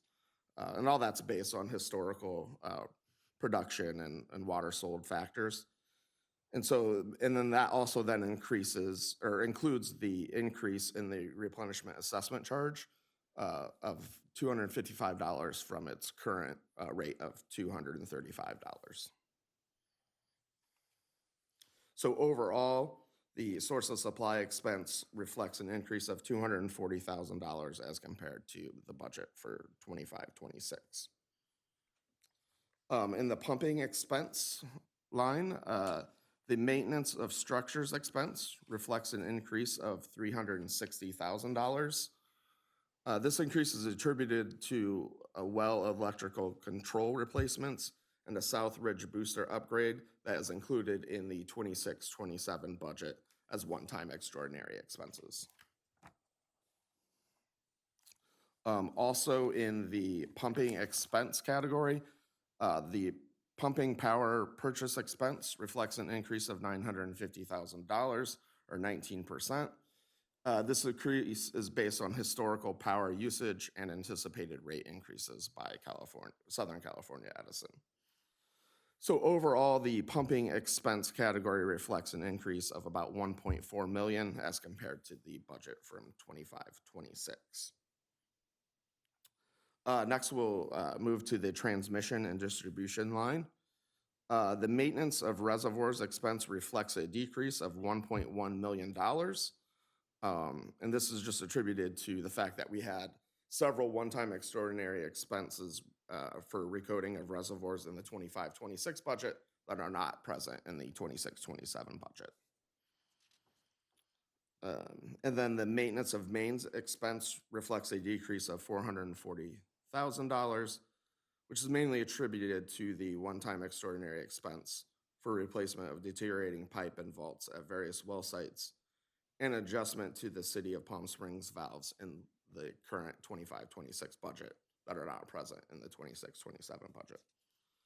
So overall, the transmission and distribution expense reflects a decrease of $1.4 million in the 26-27 budget as compared to last year's budget. Next, I'll move to the general and administrative expenses in the operating fund and highlight some of the lines that have larger variances from last year's budget. Administrative and general salary expense reflects an increase of $269,000 as compared to the 25-26 budget. This increase is attributed mainly to the inclusion of a 2.9% cost of living adjustment to staff salaries that would be effective July 1st. If approved by the board, that will be brought to you guys for approval at the next budget meeting or at the next board meeting. And then that increase is also partially attributed to the inclusion of the director of IT position that was not included in the original 25-26 budget. Professional consulting services expense. The budget is increased $231,000, which is primarily attributed to inclusion of rate planning services that hadn't been included in last year's budget because we weren't ready to go out for a rate study at that time. Pension expense increased $388,000. This is attributed to increased employer contributions as a result of the COLA adjustment, and then an increase in the payment of the unfunded accrued liability as compared to the 25-26 budget. Water conservation grass removal expense increased $258,000.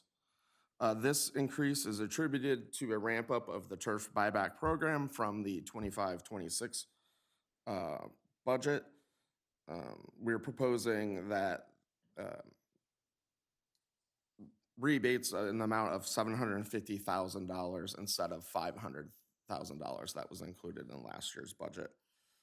Keeping in mind that the operating fund pays for 50% of those rebates, and so we'll see this same kind of increase present in the general fund. So overall, the general and administrative expenses increased about 1.7 million as compared to the 25-26 budget. Snow Creek hydro expenses increased $686,000 from the 25-26 budget, mainly attributed to a one-time extraordinary expense to modernize the Snow Creek, Falls Creek hydro. The recycled water plant expense line, we have, for the pumping line, we have an increase of $636,000, which is mainly attributed to, once again, an extraordinary one-time expense related to upgrades to the motor control centers. And so overall, the recycled water plant expense budget increased $770,000 as compared to the 25-26 budget. So when we look at total operating expenditures in the operating fund, the proposed 26-27 budget sees an increase of about $3.5 million, with the total budget coming in at $55.8 million. Also included in the operating fund budget are capital additions. So we have a proposed capital addition budget for 26-27 of $11.2 million. This is a decrease of $6.2 million from last year's capital budget request in the operating fund. And here in the highlights, we kind of highlight some of the main requests that make up that $11.2 million. So we have about $6.7 million in requests for pipeline replacements, $1.3 million in vehicle replacements, $862,000 in operation center upgrades, and about $700,000 in reservoir upgrades. So one other item that we factor into the budget is capital projects that we've budgeted for in the past that are not complete. So those funds get carried over from budget year to budget year until that project is complete. And so this year we have about $41 million in capital project carryover from previous years. And then in the packet is a list of all those projects, which include quite a few pipeline replacement projects and a reservoir roof reconstruction. So when factoring all those components, we are left in the operating fund, we have then about $1.3 million left that we are proposing to add to the reserve for operations. So there any questions on the operating fund before I move over to the general fund? Any questions? I feel like I should have a dozen questions, but I don't. Perfect. We can move on then. Great. Thank you. So in the general fund, looking at the operating revenues, so the replenishment assessment charge, or the RAC, reflects an increase of $684,000 or 7% as compared to the 25-26 budget. And this increase is mainly attributed to the proposed RAC rate increase from $235 per acre foot, or from $235 per acre foot to $255 per acre foot. And then we've had some increased consumption trends over the last couple of years also feeding into that. And then this revenue is also then based on Krieger and Stewart's estimated production in the whitewater and Mission Creek subbasins for private pumpers, and then DWA production for delivery to customers within the domestic water system. When looking at non-operating revenues, So we have property tax revenue projections, kind of how we come up with the budget for property tax is we look at the assessed valuation of all the properties in our jurisdiction. And then we factor in a potential increase. So we've assessed our valuation of the agency's jurisdiction of about increased by 1.6 billion or 6.2% from the last valuation of last year. And then we're also then proposing to reduce the property tax rate to 5 cents per $100 of assessed valuation. Right now, it's currently at 6 cents per $100 in assessed valuation. And so this would cause property tax revenues to decrease by 4.5% as compared to last year's budget. And so when we look at the tax rates and we look at the needs for covering state water project expenses over the next 10 years or so, we have to raise revenue to cover what the RAC doesn't pay for related to the state water project expenses and then our reserves. And so we calculate that, and it tells us what our tax percentage needs to be. But of course, we don't want to be raising our tax rate we don't want that to change every year, go up and down, up and down. We kind of want to have a smoothing effect. And so based on our projections of the state water project expenditures and reserve requirements through 2035, management's confident that by reducing that rate to 5%, that we'll still be able to meet all of those targets and then allow some just smoothing of that tax rate where we don't have to change that from year to year. I'd like to pause here because this is a significant one, yet we're not bringing this, the tax rate will be brought to the board early July, but we will be adopting the budget based off of our recommendation. And I'd like to take a pause here and answer any questions that you may have with this proposed change in rate, just to give you space before we get to next board meeting where we are proposing to adopt this budget based off of this recommendation that you will be approving at a subsequent meeting. Director Bowman, any questions? Well, I do have the question of reducing the tax rate. What was the driver behind that? Rarely are things like that reduced, and I'd like to know your compelling reason. So what we do is we take a look at what our estimated state water project expenses will be over the course of through 2035. So we look at what's included on our statement of charges through the Department of Water Resources, but then we also look at potential expenses related to DCP, the sites project, and then also this year we've included subsidence because we know that that's going to be a fairly large expenditure. And so, but then we also we have certain reserve requirements that we have to meet related to state water project expenditures. So like our reserve for the state water project charges, like one of the requirements is we have to have 2.5 times the annual statement of charges amount.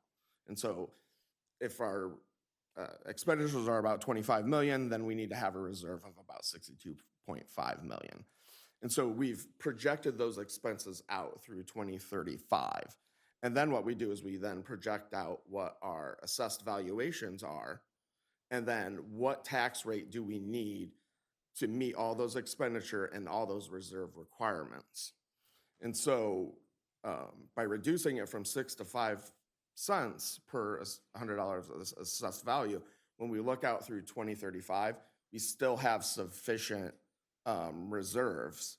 But then also what it does do is if you would look at, like in the current year right now, we're putting away about $22 million to reserves based on the current proposed general fund budget.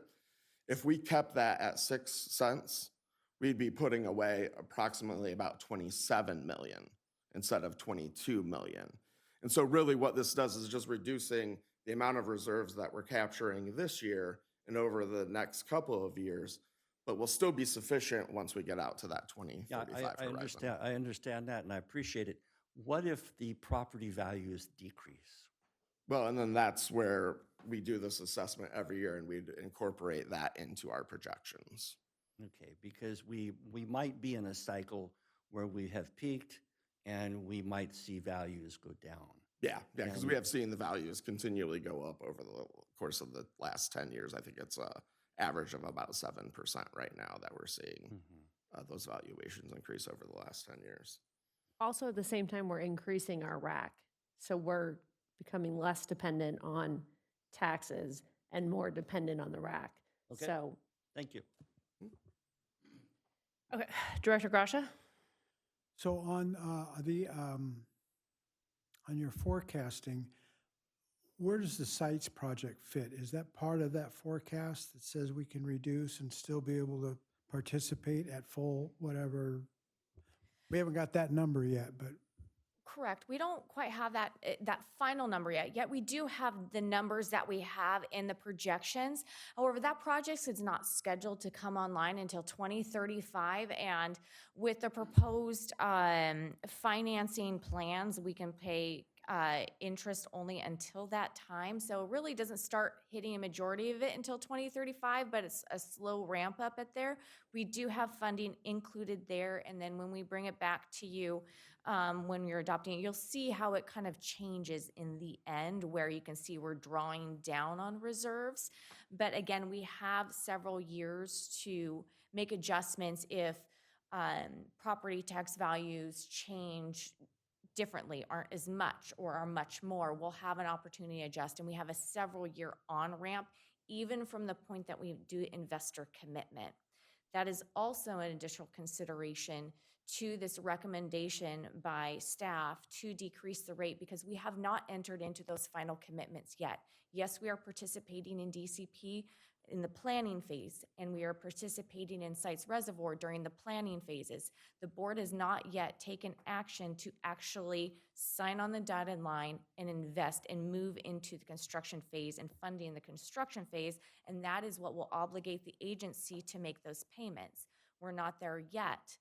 So continuing to stockpile reserves for an action that hasn't yet been taken, I do not think is prudent. so your expectation is that we will be required to raise the assessment if the board decides to move forward with sites, for instance, which I understand is the price has increased considerably. So I'm trying to nail you down on that. Are we all in with sites with the numbers we have, or are you forecasting we're going to have to raise taxes if we want to participate in sites? Right now, with the data, best available data that we have, it appears that in the next 10 years, we may need to increase slightly in order to pay for both projects. Okay. However, if DCP does not come to fruition, my answer would be different. My answer would be it's likely sufficient. Well, I'd like at least 3 years lead time to any increases so we can start talking about, maybe we're probably going to have to, instead of, I get what, we went through, you could call it a traumatic real estate cycle in the last few years. On the upswing, it was just as traumatic as they are when they drop for people that, are trying to participate. Housing prices in Palm Springs, I don't know, in Desert Hot Springs as well, doubled, tripled. When I sold my house in 2015, it is worth 3 times what I sold it for in 2015. That was like an hour ago, so it's. Understood, yes. I want to be right, but I also don't want to be, I want to be collecting for the likelihood that we'll participate fully in sites. I don't want to have to come back and say, well. Absolutely. Completely understood and agreed. we will have several years of an on-ramp in order to evaluate the need for our property taxes, because we do this evaluation every single year where we update with the best available information that we have. And that would be our payment schedule for sites, that would be our payment schedule for DCP, that would be updated property assessed valuations at that point in time. So we will have triggers where we will be able to see the trends out 10 years and plan and prepare for them and make adjustments, minor adjustments, so we don't have major shocks that happen. And I go out on a limb here and say we probably have lowered our rate lower than anyone in the state. I haven't heard of any other districts cutting that. So I'm not suggesting that we're doing anything wrong, but it's interesting that other state water, I haven't been hearing others cut half their tax collection, which is, I think, what we've done since I got here in 4 years. I think we're at 11 cents. We're going to 5. It's more than that, right? It was 10 cents Oh, when you first okay. arrived. We took it down to 8, then we took it down to 6, Right. and now we're proposing 5. I do want to make one important point with the statement that you made. Yes, DWA's is lower. I do not know the statistics anymore of what the other ones are. The ones locally here, I do understand they are much higher here in Right. like the east branch of the project. But we have to remember that DWA has a bit different methodology in how we approach things. Our replenishment assessment charge, we have a replenishment assessment charge that covers several different individual line items on our state water project charges that is allowable. Our replenishment assessment charge cannot cover all of it. Our tax comes in and covers the rest of the state water project charges that are not covered by the replenishment assessment charge, as Finance Director Slough had mentioned earlier. So we just have a little bit a different approach where we're trying to tie the variable charges to the people using the water and the capital charges for the availability and the security of having that water resource. And so in the past few months, we've seen a 12% decrease in the value of real estate. So things are moving around. Thank you. Glad to have flushed that out fully. Thank you. Secretary Treasurer Ortega. Well, General Manager Sines has basically said what I was going to say, which is that this agency has taken a different approach. Our RAC is really intended to cover the cost of the water that's being used, that's being pumped out of the ground. And we have a plan for that, and that's why our RAC is going to be, and likely will continue to be, much higher than most of our neighbors here in the valley and outside the valley. Whereas the property tax portion of the reserves and what we're collecting is intended to cover those capital investments that the RAC can't cover. And I fully support that methodology. I think it is appropriate. I think it's far more appropriate to have the water users and pumpers, including ourselves, as a domestic service provider, to pass that cost on to our own customers for the water that they're using, because right now we're essentially subsidizing it, and we're also subsidizing it for customers in the Mission Springs Water District, and that's over time that will change, and so I fully support lowering the tax rate, and I know I've been here now on this board for 6 years, and yes, I've seen the tax rate continue to decrease. And I have no reason to I'm not uncomfortable, I should say, with the methodology in terms of the annual evaluation of where that rate should be. And, if we need to take it from 5 to 5.5 or 5.75 or whatever it is in 10 years' time in order to, and taking into account possible drops in the assessed value of the total amount of property that falls within our jurisdiction, then we'll do that. And I'm comfortable with that. Thank you. Thanks for the opportunity. Vice President McKenna. Yeah, I'm delighted to see another proposed reduction in the tax rate. It was 10 cents per $100 when I joined this board. Now it would be 5. That's $250 in my pocket every year. And every homeowner in every business, every restaurant, every hotel within our district is saving a considerable amount of money on property taxes. It's a good news story. I should we get it out there. Thanks. But their water rates go up, so. Their water rates go up.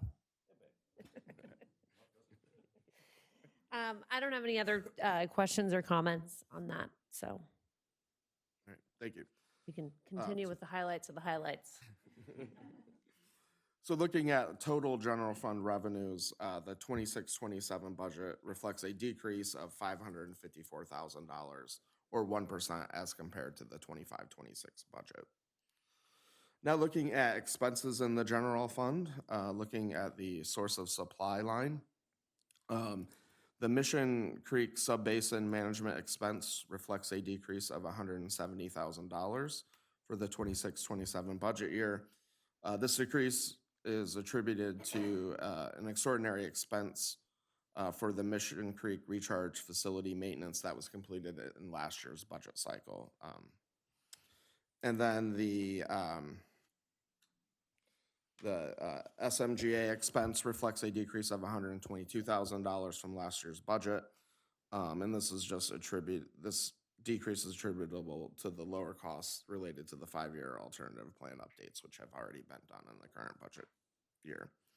So overall, the source of supply expense decreased $440,000 as compared to the 25-26 budget.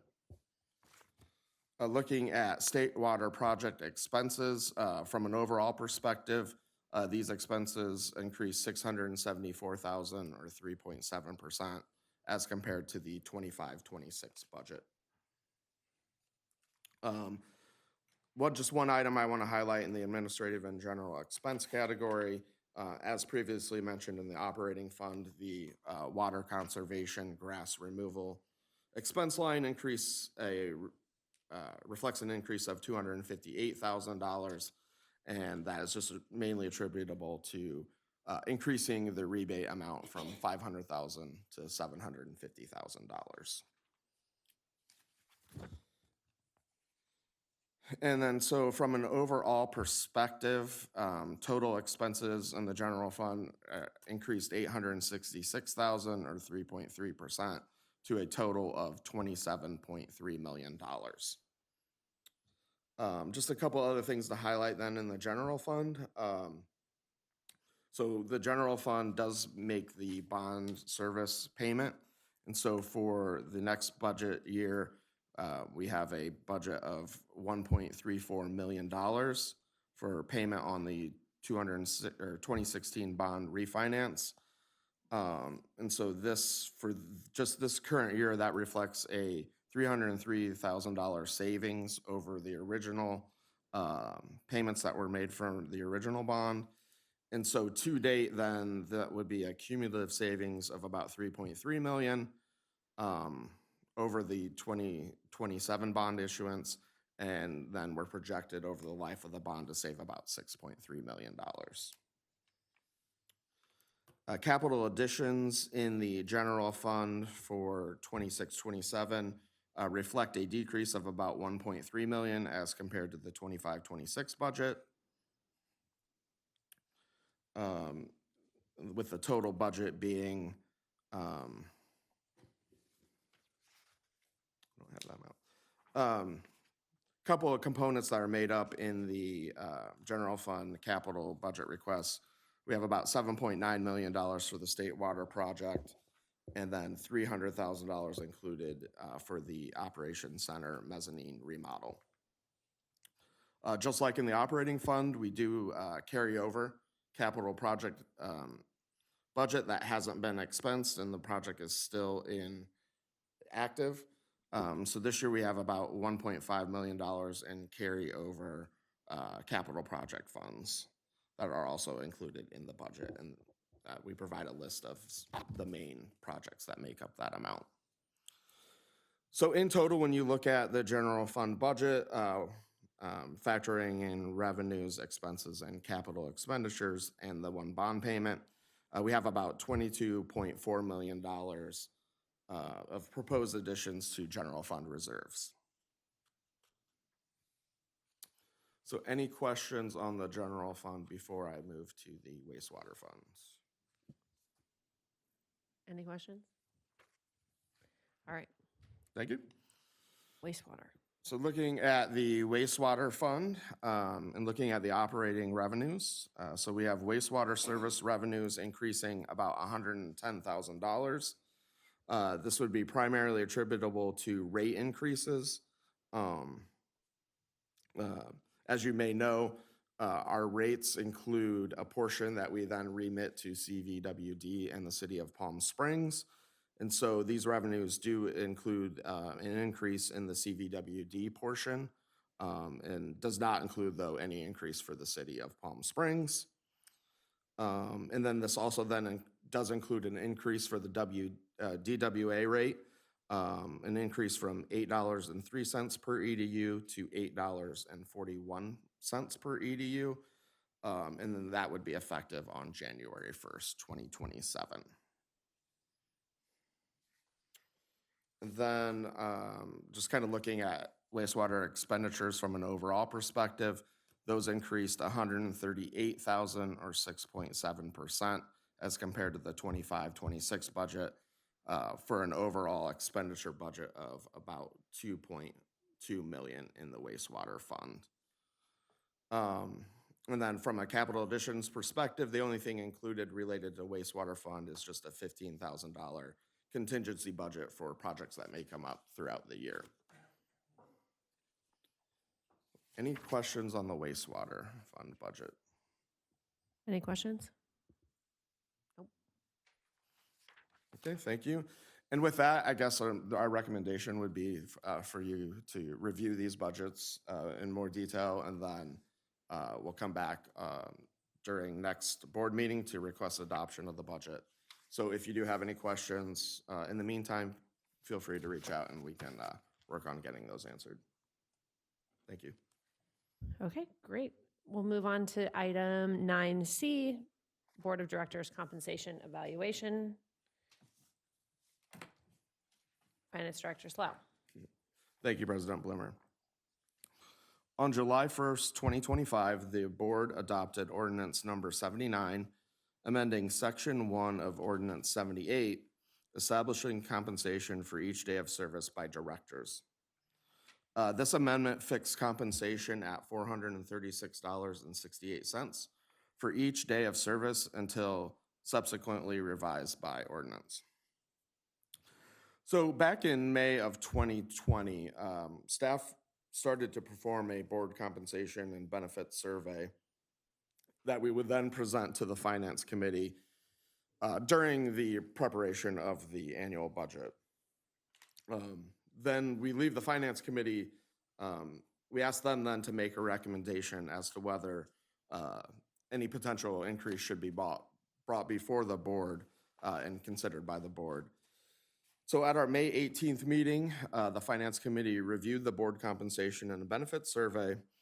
They did not make a recommendation as to whether they would like to propose an increase, but they did request that we present the survey to the full board for discussion to determine whether you would like to proceed with a public hearing to adopt a new ordinance to establish a new compensation amount. So looking at the survey results, we looked at various agencies in our area, and it looks like the other benefits granted to their board members are very similar to ours as well. And then when looking at their actual compensation amount, it looks like DWA's per day of service rate is anywhere from $136 to $248 more than other agencies. According to California Water Code Section 2022, an increase may not exceed an amount equal to 5% for each calendar year following the operative date of the last adjustment.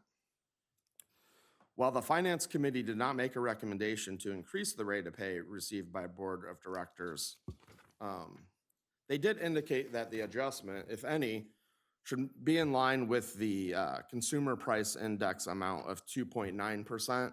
So that would equal the COLA that we are going to request for agency staff. And so if that would, if there is any desire to raise it by that amount, that would increase the rate from $436.68 per meeting or per day to $449.34 per day. This increase would have an overall impact of about $7,200 between both the operating and general fund.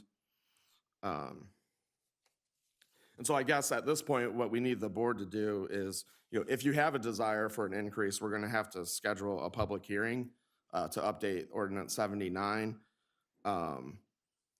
Keeping in mind that the effective date of a potential increase can't happen until October 1st, 2026, which would be a year from the last increase.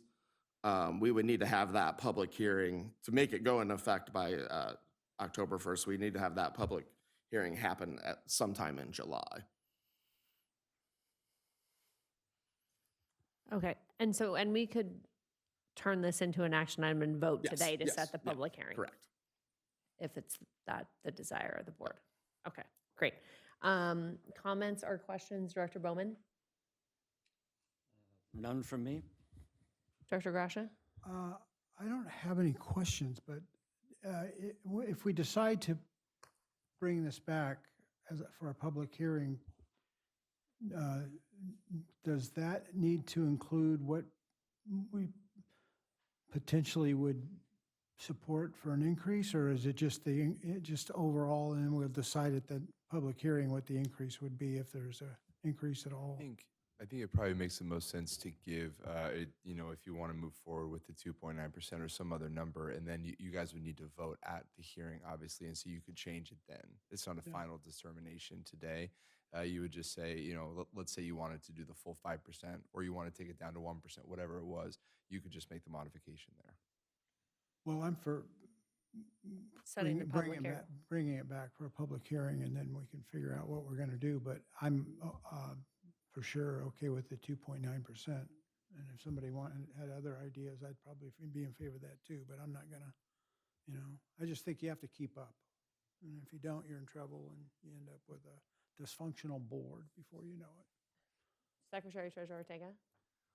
Well, I understand what we're talking about right now is to hold a public hearing or not to hold a public hearing, and perhaps give some guidance to staff on what that might look like, not necessarily to discuss here at this point what we would like to see happen. Is that correct? You're fine to discuss it. We're fine to discuss it. Well, so my point of view is that I don't feel increase is necessary. I think every time this has come up, I have voted against an increase except for one time, which I believe was last year. And we can talk more about that when we hold the public hearing, if in fact that's what we're going to do. I am supportive of doing a public hearing, but I'm not in the support at this point of raising the current rate. And I have a question for Director Slough, because I think you mentioned when we did discuss this that there is a proposed change in state law that would take the days of service that we're limited to now at 10 per month to potentially 15 a month. That, I think, in my mind, is far more reasonable than raising the rate, because at least I know from my service that I'm often up against, beyond that 10 meetings a month for the water agency. So I don't know if you want to comment anymore on that potential legislation, or perhaps Director Yort. Yeah, I don't know that anything has been decided. I know that it wouldn't, if it does go into effect, it wouldn't be effective probably until next fiscal, or till January 1st of 2027. And what's your sense right now then on how likely that is to happen? Do we have a sense of that? If you give me a few minutes, I can look at its current bill status. Okay. Just so we know, but I do think that that's been moving. It's garnered support from various associations, CSDA, AQUA, et cetera. There's not necessarily large opposition to it, but I can look up the status. Yeah, I'm just curious more than anything. And again, that could be relevant during the conversation on the public hearing as well. Sure. But I am in It would support. also take us to have a whole new ordinance in place to allow for 15 meetings, so it doesn't automatically. Right, right. It's a whole nother. Sure. So, but I am in support of moving forward with a public hearing, yes. Thanks. Vice President McKenna? Yeah, I'm of the same mind. I would support a public hearing. I would probably vote against it. I think it's got high enough. It's Thank you. $12, right? And it's $12, but it's bad optics, and I'm up for re-election. Thank you for your honesty. I'll make a motion to set a public hearing for consideration of director's compensation evaluation. And I'll second that. And a roll call vote. Director Bowman, Aye. Director Gracia, No. Secretary Treasurer Ortega, Aye. Vice President McKenna, Aye. and President Bloomer. Aye. Motion passes. Okay. Item number 10, General Manager's Report. Thank you, Madam President, members of the board.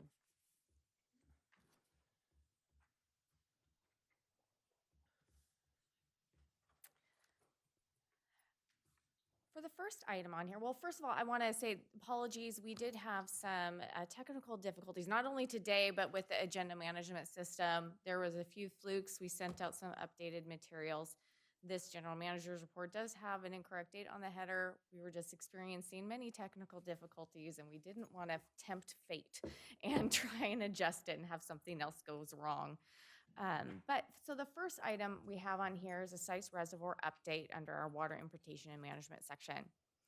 At the Sites Project Authority Reservoir Committee and Authority Board meeting that was held on Friday, May 22nd, there was several items that Sites Project Authority staff requested action on, the board took action on, and we also received an update on one additional item.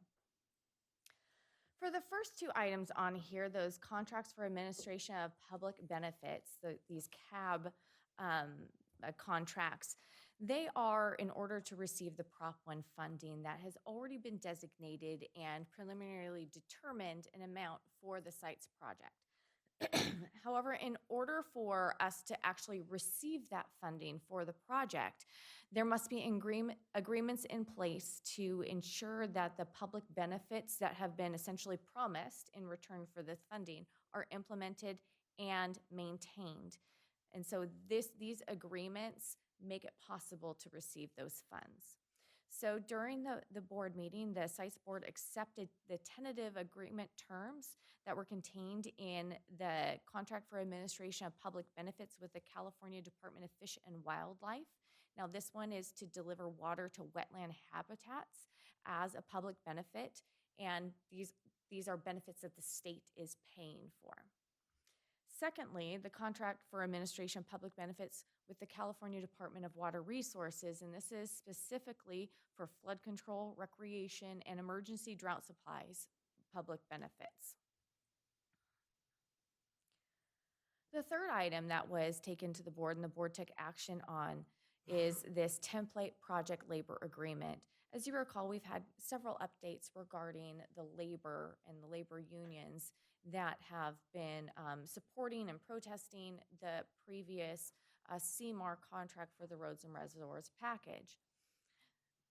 And at the past couple board meetings, after the negotiations for the project labor agreement, the PLA, were completed, all but one of the labor union representatives had voiced strong support in the project adopting a template project labor agreement that all future contractors and CMAR contractors should adopt and should enter into with the labor unions for that specific component of the project.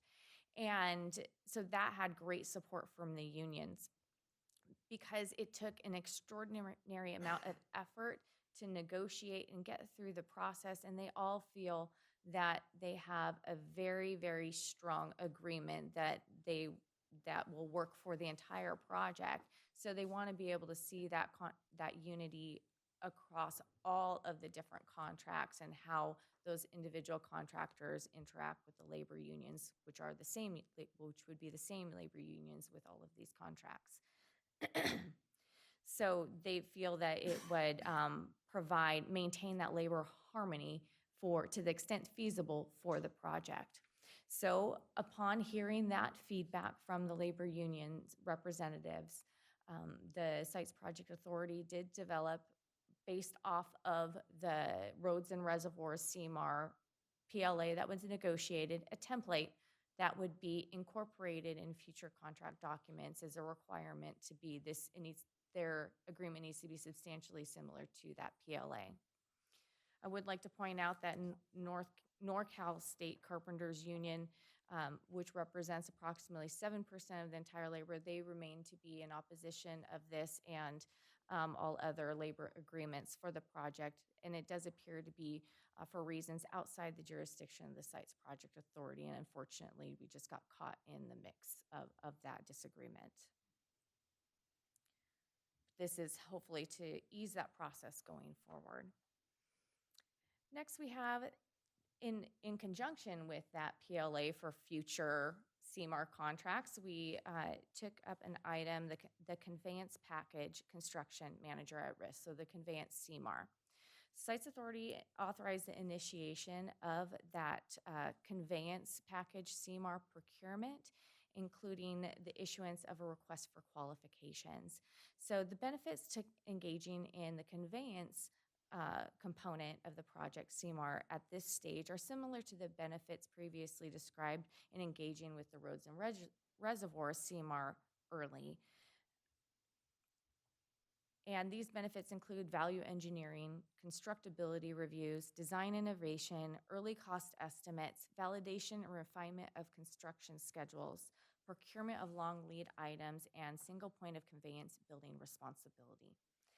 I have included the preliminary CMAR procurement timeline in there for your reference, but bottom line, it's anticipated the conveyance CMAR procurement process will conclude with the contract execution by Q1 of 2027, providing the ability to proceed immediately when funding is available after investor commitment has been finalized, which is still anticipated for the end of 2026 at this point in time.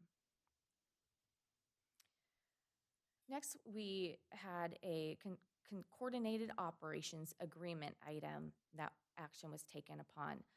Authorization was provided to the executive director to enter into a coordinated operations agreement with DWR and the Bureau of Reclamation. Now, this agreement has been under negotiation since approximately 2020 with significant technical and policy level discussion amongst the three parties, which is the Sites Project Authority, DWR, and Reclamation. It establishes the framework by which the Project Authority, DWR, and Reclamation will coordinate diversion, release, measurement, and conveyance of sites water once the project becomes operational. Because as we know, Sites Project, in order for us to deliver Sites Project water, it takes the use of other facilities. So we have to coordinate operations as well. The last item here was an update only on activities that were taking place. No action was required or taken. This was with regards to the Lower Colusa Basin Drain System project costs. Currently, the project design for cost-saving efforts utilizes other facilities that are currently in existence, one being this Lower Colusa Basin Drain System in order to get the water from Sites Project facilities and the Dunnigan Pipeline all the way to the Sacramento River in order to go into the State Water Project system so that we can receive it at our delivery points. We received an update on potential improvements and associated costs being considered for inclusion in the project design and baseline report. Additionally, the project will continue to examine a pipeline alternative to extend the Dunnigan Pipeline that's already being included in the project design all the way to the Sacramento River, either to replace or to complement the use of the basin drain system.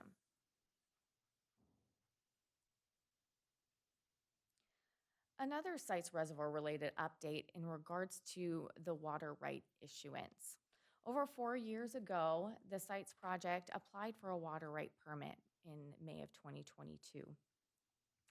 4 years later, on March 20th, 2026, the State Water Resources Control Board Administrative Hearing Officer released a draft right decision and permit for public comment. It is notable, this is a significant finding as the last time a water right of this magnitude of just about 1 million acre feet has not been issued since the 1980s. However, the draft water right permit still contains some proposed terms that risk undermining the viability, feasibility, and affordability of the project. After the release of the draft water right and decision, it opened the first public comment period, and that public comment period concluded on May 22nd. Along with coordinating and the assistance of legal counsel and coordinating with other South Delta participants, DWA submitted a policy comment letter, which is attached to this report, as well as signed on to the South of Delta participant letter technical memo, detailing out all of the proposed revisions that would be necessary that we are seeking in the draft water right to return it back to a viable and affordable project for the South of Delta participants. And that technical memo is also attached. However, I did not attach the full thing because it was several hundred pages of data along with it supporting. We have it available. It is posted on the State Water Resources Control Board's website. But I'm happy to provide it upon request if you'd like to see all the graphs and charts and raw data that came with it. In those letters and the technical memo express the importance of the site's project to the agency and other Southern California project participants, highlighting the impact of the conditions within the draft water right and request revisions to maintain the project's operational capacity and affordability for our ratepayers. In total, there was 55 comment letters that were submitted, of which 44 comment letters provided strong support for the State Water Resources Control Board Administrative Hearing Officer make requested revisions to the draft water right to ensure a protective, balanced, and workable water right, resulting in a viable project. I have listed here some of the state agencies as well as elected officials that also provided public comment in support of the draft water right and the site's project authority's requested revisions. I would like to highlight that Senator Padilla, as well as Representative Calvert, they also submitted and or signed on to a letter of support requesting the revisions. And I would like to think that Desert Water Agency's efforts contributed to helping to secure the submission of these letters from those elected officials. Now, what's next? What we can expect is the AHO will consider the comments received and submit a hopefully revised proposed order and proposed permit to the State Water Resources Control Board. This is anticipated to happen by July 15th, 2026. We are kind of reading the writing on the wall, considering the amount of comment that was received. It was significant in the amount of requested revisions. It may take a little bit more time. It may not be July 15th, but currently right now it is anticipated July 15th. Next, after those comments have been, now that the comments have been received and the new, hopefully revised draft water right is released, it will be provided to the State Water Resources Control Board, and they will have 90 days to take action. This includes taking additional public comment prior to that action, and the outcome will result in the State Water Resources Control Board taking one of the 4 detailed actions, potential actions here. The first being adopting the proposed order in its entirety. They can make technical or other minor changes and adopt it. They can reject the proposed order and remand it back to the administrative hearing officer for further revisions. or reject the proposed order and decide the case upon the record. So essentially determine a complete new water right order. If the State Water Resources Control Board does not take action within 90 days after the receipt of the proposed order that is expected on July 15th, the proposed order is deemed final and adopted. Can you repeat that? If the state board does not take action within 90 days after receiving the draft order from the administrative hearing officer, which is currently anticipated for July 15th, 2026, within 90 days, if no action is taken, then it is deemed final and adopted. So then it's essentially the same thing as option 2A that I have up here, adopting the proposed order in its entirety. The default is adoption if no other action is taken. And that's action by the state board. Correct. So they would have to have it on their agenda. Correct. Yeah, they'll have already received it. So basically, if they do nothing, then the hearing officer's findings would go into effect. It is not anticipated at this point in time that that will be a likely outcome, just because of the high profile of this water right. It is unlikely that they will just take no action. It is thought that they will take action, either accept it, revise it, whatever, but they will be taking action on it, is the current thought process right now. Sometime before July 15th. No, the revised draft order will be issued on July 15th. Oh, It is okay. anticipated, maybe a little bit longer, but it's currently anticipated July 15th. And then from the date that it is released, that draft order, again, the revised one, then the time starts, that 90-day time clock starts again. And we're not on the revised one now. You're talking about they're going to revise what's been, Correct. Our Distribute. desire is that they will Maybe. revise and reissue it, the draft order that then goes to the board for action. Right now, it's a draft, public comment. Here's your first look at what it looks like. We provided our public comment, and the desire and the request by all the public comment, or at least 44 of the letters, which I think I did a count, and it's over 100 different entities are represented within these 44 letters. So we want a revised version to be issued, anticipated on July 15th, and then there will be a new comment period, and then action will be taken by the State Water Resources Control Board. and my guess is nobody's going out on a limb and trying to prognosticate what might happen. That would be ill-advised, I guess. to say it. We're hopeful. I mean, Newsom's office has been very supportive. It's thought that he will use whatever juice he still has left, before he's out in November, to move this through. So we're optimistic. As well, and his office submitted a letter as well. And that letter, the broad strokes of it are, please listen to your sister agencies that have provided comment. Yeah. Which would be the California Department of Natural Resources, Fish and Wildlife, Department of Water Resources, California Environmental Protection Agency, and the State Water Resources Control Board Region 5. So all of those sister agencies referenced in his letter are also requesting Yeah. changes. Okay, good. We'll see. Just to round it out, there were some comments received opposing the draft water right, but they were there's only a few, and they were from some folks, it wasn't that compelling, at least to me, to read. So most of the folks supporting comment or submitting comment letters in support were supportive of the idea, wanting some modifications, and all pretty much aligned in what they were asking for. Have So the tribes weighed in with a position on this? I don't know. I You know? don't recall. I don't recall. Any. I do not think that there is an individual letter from a tribe. They may have been a signatory on one of them, but I'm not entirely sure, and I don't want to get ahead of myself Yeah. there. But Yeah. nothing that sticks out in my mind. Hmm. Was there any more questions with No. regards to this item before I move on? Okay.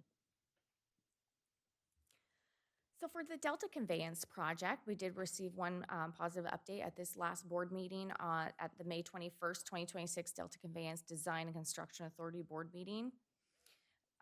It was with regards to the project field work activities.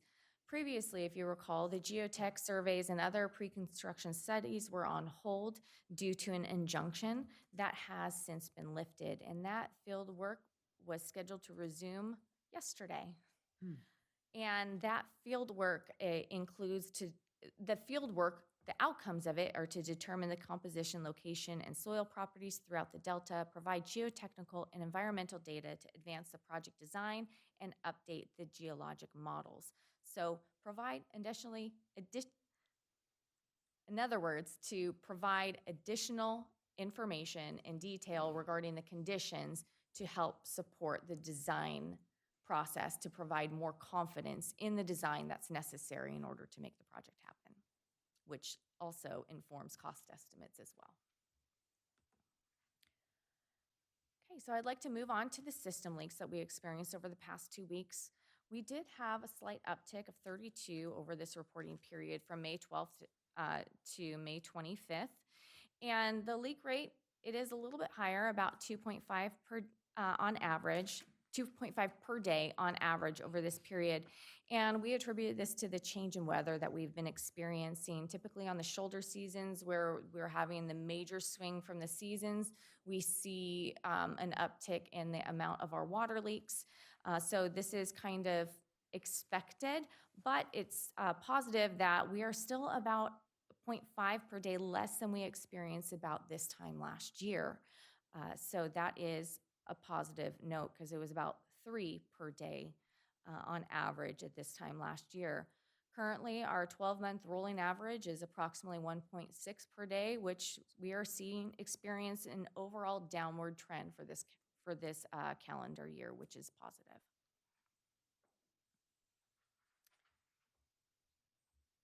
Now I'd like to move on to the management activities and pass it off to Public Affairs and Conservation Director Lortz, Meetings and Events Highlights. Thank you, General Manager Sines, President Bloomer, members of the board. The policy in wonking me would be remiss not to wish you a happy election day. I voted. Anyways, hope you guys do too. Nonetheless, it feels like May is quite a little bit of ways, so I'm just going to really do some high-level activities. We've already talked about the website go live, so there are still quite a few website launch meetings that did take place in the month of May. The website has been live since May 11th, and it's been going really well, and we've heard some good feedback. I don't know if you've had a chance to kind of dance through the navigation, but please feel free to. The public affairs team did spend quite a bit of time thinking about what was user-friendly and intuitive for the website navigation. Additionally, a good majority of us attended the Aqua Conference. I have also been accepted into the Coachella Valley PIO Task Force, which is the Public Information Officers Task Force. This is an initiative that's been started up and includes cities, special districts, some hospitals, and some tribal folks as well. So really great to see that get off the ground. We just had our first meeting, as you see here, in May, so that's pretty exciting for many reasons, as well as emergency preparedness. Also some various legislative activities and just some time off last week, and that's all that I have. Back to you. Thank Glad you. to see you got out front on the meeting on the 8th. I didn't make it. Yes, I did attend a Jim Desmond luncheon. He is running for Congress for this newly redrawn district. Guess we'll see how everything shakes out in today's primaries. We'll know in a couple hours, I guess. Thank you. For my meetings and activities, I like to highlight just there was a much abbreviated. Thankfully, we had a little bit of breather to get some other big projects done rather than spending my time in meetings, but still had the Sacramento trip to attend the Delta Conveyance Project meetings, state water contractors, as well as I sit on the the SWIFCA board, and the Delta Conveyance Finance Authority board meeting. So had those meetings as well as a Sites Reservoir Committee and Authority board meeting up in Maxwell that Friday. And another one that I would like to highlight is we had our first annual Agua Caliente Bandicoya Indian Settlement annual meeting of the parties. So we did have that meeting with CVWD General Manager Jim Barrett, myself, and also Margaret Park from the tribe in attendance, along with staff that had participated in the development of the annual TAC report. So this was the first draft. So essentially setting the foundation of sharing the data and getting everything in the foundation in place so that we can continue to update those plans on an annual basis with the information, and also have that TAC committee has agreed to continue to meet quarterly to just keep the lines of communication open on the technical level. So we're not just meeting when we need to prepare the next report, as well as identifying that there will be a future need for us to kind of expand that group, or a kind of an offshoot of the group when the settlement agreement is passed by Congress, because then we will have different components of the agreement that will be effective. So such as billing and things like that we'll need to get a handle on and implement. So, and with that, that concludes my report, and I'm happy to answer any other questions you may have. Director Bowman, any questions or comments? Yes, was the new tribal chair present at that meeting? No, this is not a meeting of elected officials. It is a meeting of the management of the entities. So that would be Margaret Park. Director Grasha? No questions. Thank you very much. Good Secretary report. Treasurer Ortega? No, Vice President McKenna? I just want to comment. I read the letter to the State Water Control Board. The attachment A, Exhibit A, is a brilliant piece of work. It's sliced and diced that administrative hearing officer's report to pieces. And it made me realize, administrative hearing officers are elected by nobody, appointed by nobody. How could they reach this far into the state water law and make these recommendations? It was kind of appalling they did that, but this rebuttal to it was terrific. Thanks. Okay, and I do not have any comments or requests. We'll move on to item number 11, Director's Reports on Meetings, Events attended on behalf of the agency. Director Bowman. Yes, on May 21st, I attended the DVBA lunch where the Palm Springs City Manager was the main speaker.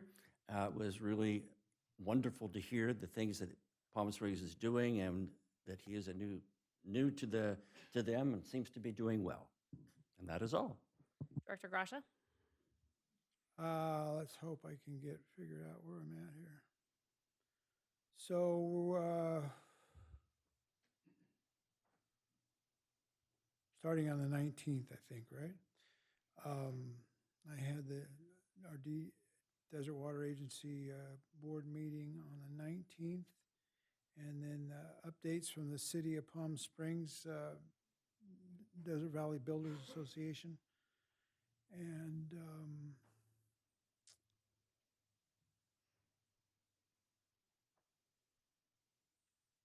CVWD had a special meeting. I think this is what happened on the 27th.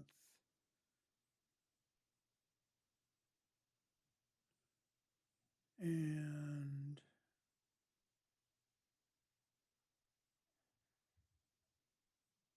that looks like it.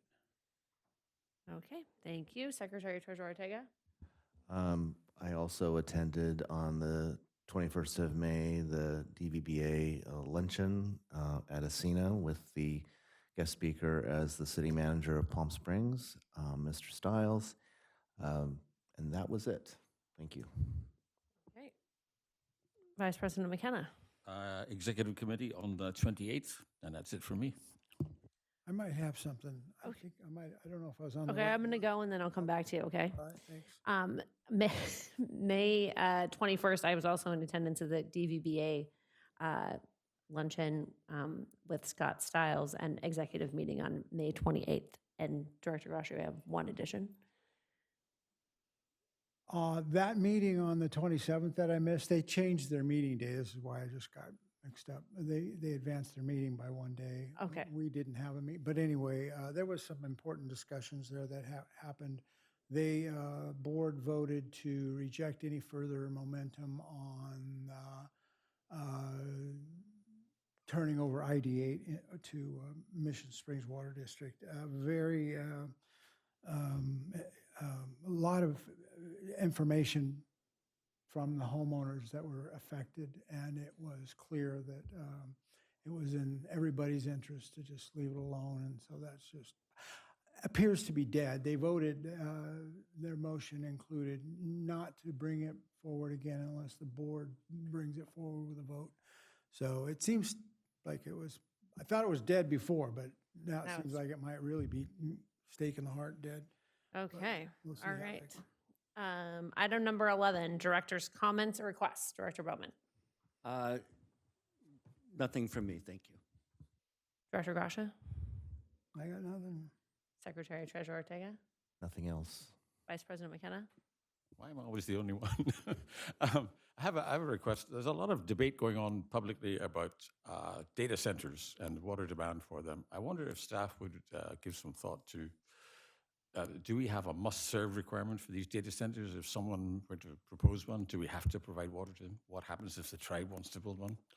I'd like some thought put into that, so I know how to answer these questions when I'm asked in public. Okay, and I do not have any comments or requests, so we're going to adjourn into closed session to discuss item 13A, and we will meet at 5 after 11.